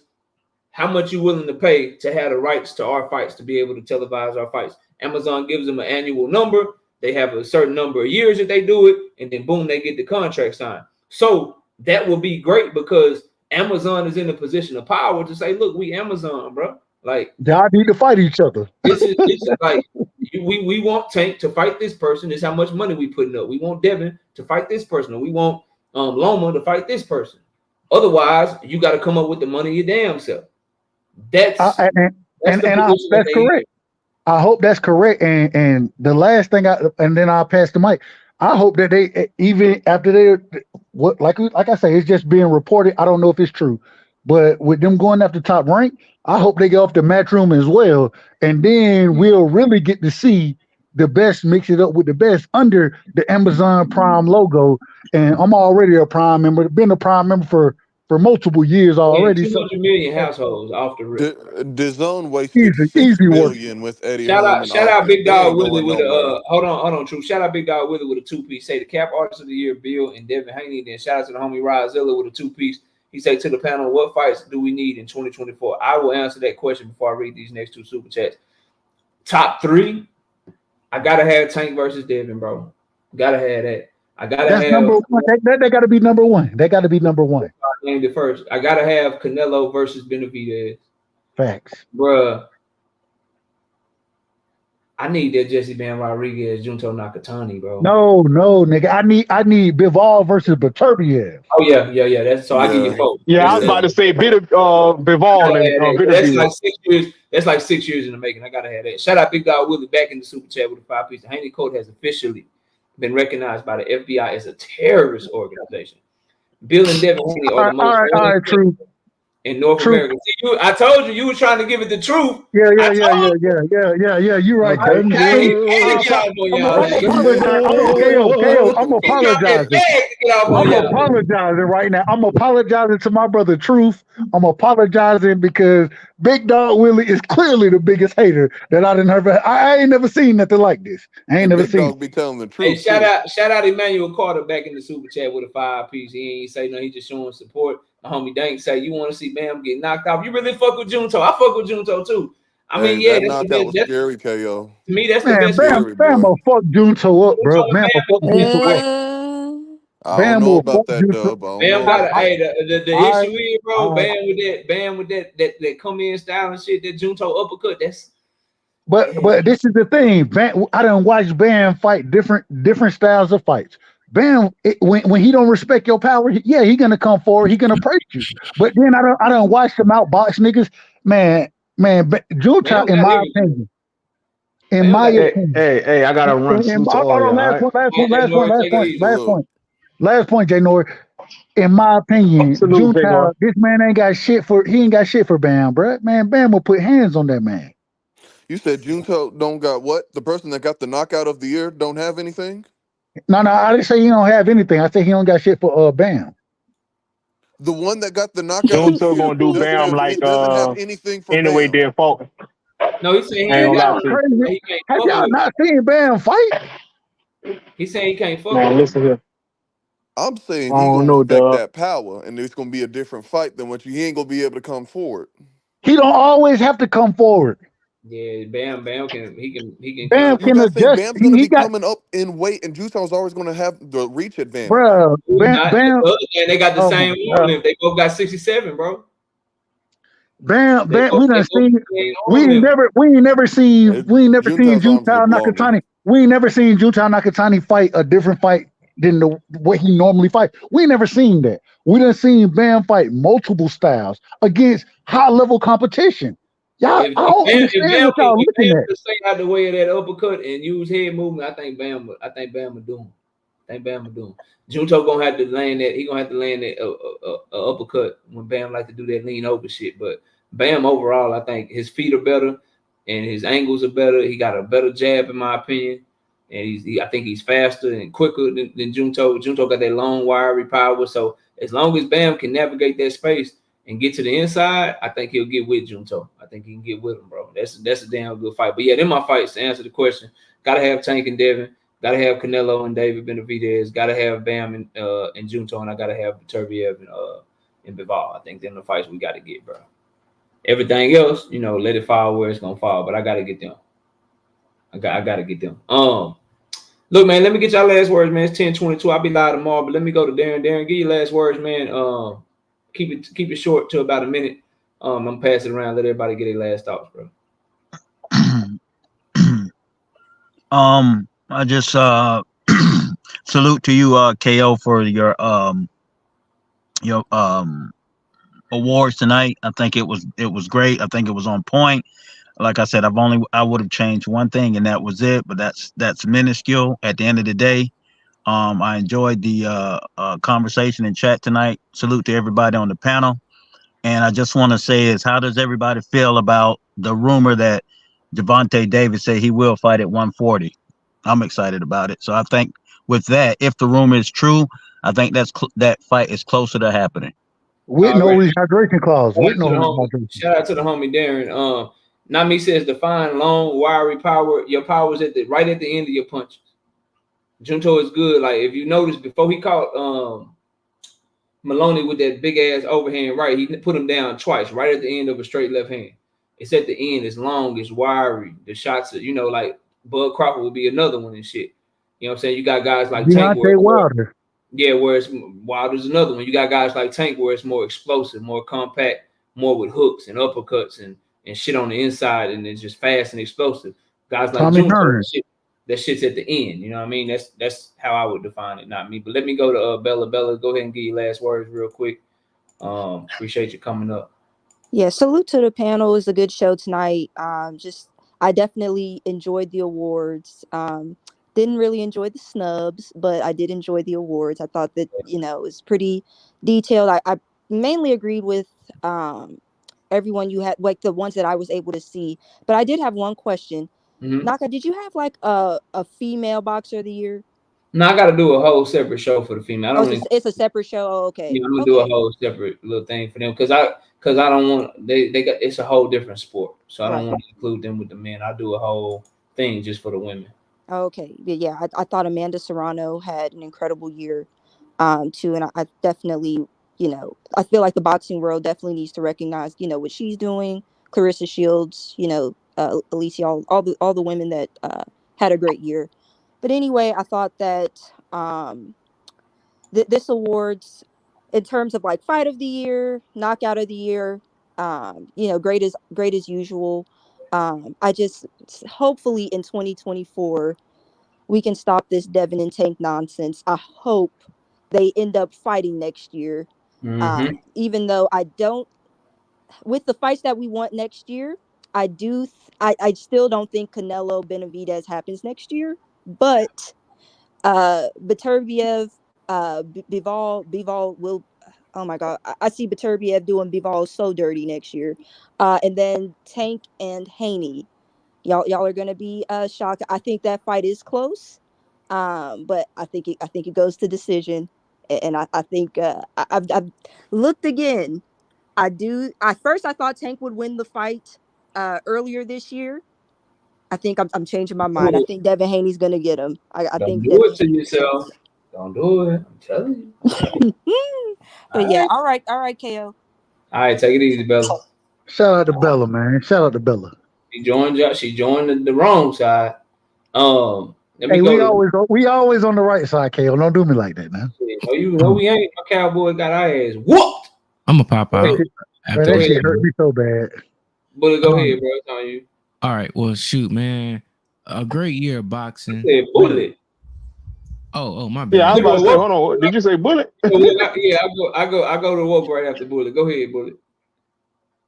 First off, is Woke or Dub going live after this? Is y'all keeping the Boston Talk alive? Dub, you gonna go on, bro? Man, fuck it. I'm live after this, man. I'm live after this. Okay, then. This is what I've been waiting for a minute. I'm setting it up right now. I'm going to set it up right now. Fuck it. Drop your link. But first things first, salute to the panel, salute to everybody. I hope everybody had a wonderful holiday. You know what I'm saying? I hope y'all kids have fun and y'all spent time with y'all families and ate and all that other stuff. That's the most important part. I know we get up here and talk boxing, but all in all, man, long as everybody healthy and happy, we just talking shit up here. You know what I'm saying? So peace and blessings to everybody. Kiss y'all kids good night. Rub your women feet. You know what I'm saying? Whatever you got to do. You know what I'm saying? 'Cause at the end of the day, y'all know what time it is. But peace and blessings, man. All right, shout out my homie Bullet. We'll catch you next time. Go ahead, Woke. Nah, man, great year of boxing. Blessing. I don't personally celebrate these holidays and things, but it is a blessing to just be able to see the family happy and things like that. That's what it's all about. I want to say though, fighter of the year, I got Devin Haney fighter of the year because at the end of the day, to me, Anui, I feel like Stephen Fulton in the accomplishment of undisputed in 2 divisions, while great, I feel like the names of Regis and Lomachenko were, in my opinion, trumping that because even though KO, you already know, you say belts don't matter. So I feel like the achievement of 2 times undisputed with a Tamales ain't better than Regis. You know what I'm saying? And Loma and Cool Boy, that's like a wash to me. Name value, but hell, Loma probably even better than Cool Boy, even though Loma ain't as young as he was and Cool Boy was in his prime. But to me, that's my only disagreement with it is Devin is fighter of the year in my opinion. And Bud is ain't fight enough, and he fought a weight drain Earl. So it is what it is though. Great show tonight. Y'all make sure y'all go hop on Dub Right Side panel. Salute to the panel. Salute to your family, KO. Appreciate Amazing year, great brother. Another great year coming up for you, bro. So salute to y'all next time. Take it easy. Shout out to the homie. Whoa, True. Go ahead and get your last words in, man. Hey man, this was a fire show, man. Disagree with some of your points, but man, you got a solid list there, man. KO, appreciate you and everything that you do, man. Dub, even though you get on my nerves too, man, appreciate you as well, just for the feedback and get back, man. Solid year of boxing. 2024 probably is not going to compare to 2023 unless we get like these mega fights. But overall, man, I'm definitely happy as it kind of winds down. But as we always do, Key, I want you to lift your hands up right now. Loma, we know that you're coming back, and you know that you're seeing us again when you get this strap from Bosis by stopping him, something that Devin Haney never did. We know that you're going to unify this division once again. So, Loma, we say thank you, and may you forever reign. Go ahead, Dub, say amen. Get your ass out of here, man. God damn. I couldn't take it no more. Praying to false idols and shit. All right, Key, go ahead. What's up? Go ahead and get your first and last words. You hopped up a little late, but we had to go ahead and let you get your bars No, off. I wanted to come on late. I didn't want too much. First of all, shout out to Mrs. KO. KO, shout out to you, the panel, and the chat. I had two things to say. Three. Number one, you didn't have to go in on Boo Boo like that. Okay, you ain't have to say all that. That's number one. Number two, if you are looking for if you want to hire Drake to do a concert in your city, do you hit up Drake or do you hit up the management? You call his management team. Okay, so for everybody that's saying why can't Tank or they can talk to Tank, no, you hit up the manager. You call Al because he's the one that you will deal with. So let's stop saying all that. And my third point is I'm not into the Saudi Arabia and the boxing thing fiasco because it was only a couple years ago that Saudi Arabia pretty much put a stronghold on golf. And at the end of that, what the result was that a lot of golfers had to answer to a lot of government depositions, and they were in trouble because of the activities that they were doing, the money and everything. It could possibly be money laundering, anything. So if you guys want more details about that, just look up, just type in the word Saudi Arabia, golf, lawsuits. Another avenue that they're tapping into is tennis. It's going to be the same thing. I don't trust Saudi Arabia. And not to mention, it was just last year. And Zenith, shout out to Zenith. He was one that just reminded me tonight. It's about the Kinahan thing. They're trying to say that with Saudi Arabia and Kinahan, however you say his name, was involved into some dealings with washing money with boxing. So I'm not jumping on this whole Saudi Arabia bandwagon.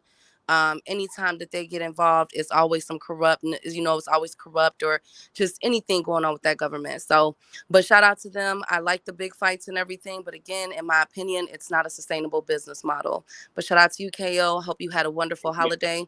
The bright side, and I'm out. All right, take it easy, Key. All right, we're going to the homie Dub. He's going live for the first time in ages. Dub, last words. Right side. Wake up. Right side. 5, 4, 3. I'm in the building, man. I'm in the building. Hey, don't get me twisted, man. Man, shout out to my brother KO. KO, man, I done seen you do these shows, your award series for the last few years, and man, I ain't got nothing but love and respect for it. You do a hell of a job. And man, I thank you. I want to thank you outside of everything that else going on, whether we agree or disagree. And we didn't agree a lot of times. We done disagreed a lot of times. Man, you do a hell of a job the way you present your shows, and regardless of how I feel your top 10 or your top 5 was in any category, I know that you done put the work in and you done studied this thing, and everything you're coming with is very genuine. And so, man, shout out to you. Shout out to Miss KO for allowing us to have your time. Merry Christmas, Happy New Year's. I ain't big on the holidays, but hey, Merry Christmas and Happy New Year's to you and your family. And man, shout out to the chat, man. If y'all didn't hit the like button, make sure you hit it Please before do you it get out now. of here. Go hit the motherfucking like button, man. Show this brother love because he putting on a regular basis, and it's impressive. So much love, KO. Nothing but love and respect, and keep doing your thing. We're gonna be live next. You know what I'm saying? I got the I got everything going right now. So we about to go live, but KO, man, much love and respect, and man, keep doing your thing, man. You're growing in a way that a lot of channels don't grow, and it ain't nothing but support from me and anybody who rock with me. They need to be supporting you. If you don't support KO, you can't rock with me. That's how I look at it. So much love and respect, my brother. Appreciate you, man. Take it easy. Y'all go over there, check out Dub right side. He's gonna be live. Dub, be sure to drop your link in the chat on your way out of here. Shout out to Miss KO. Shout out to everybody that came through tonight, man. I appreciate y'all. Hope y'all enjoyed the show. I'll be back live tomorrow night at 7:30 p.m. Central Time. Not a whole lot of big fights, so no prediction videos this week, but hopefully we'll be back with the predictions next week. And other than that, man, enjoy your time with your family. Enjoy the rest of the holiday season as we go into the New Year's. And I will catch y'all live tomorrow night at 7:30 p.m. Central Time. Thank you to everybody that came through, showed up, and showed out and donated in the super chat. Cedric, Big Dog Willie, Manuel Carter, Zenith, Drink No Water, Jonathan Jackson, Cedric, Matty Yoel, Robert Singleton, DC Dre, everybody that came through, man. I appreciate y'all coming through. Enjoy the rest of y'all night. And with that, we out of here. I'll catch y'all next time, man. Peace out.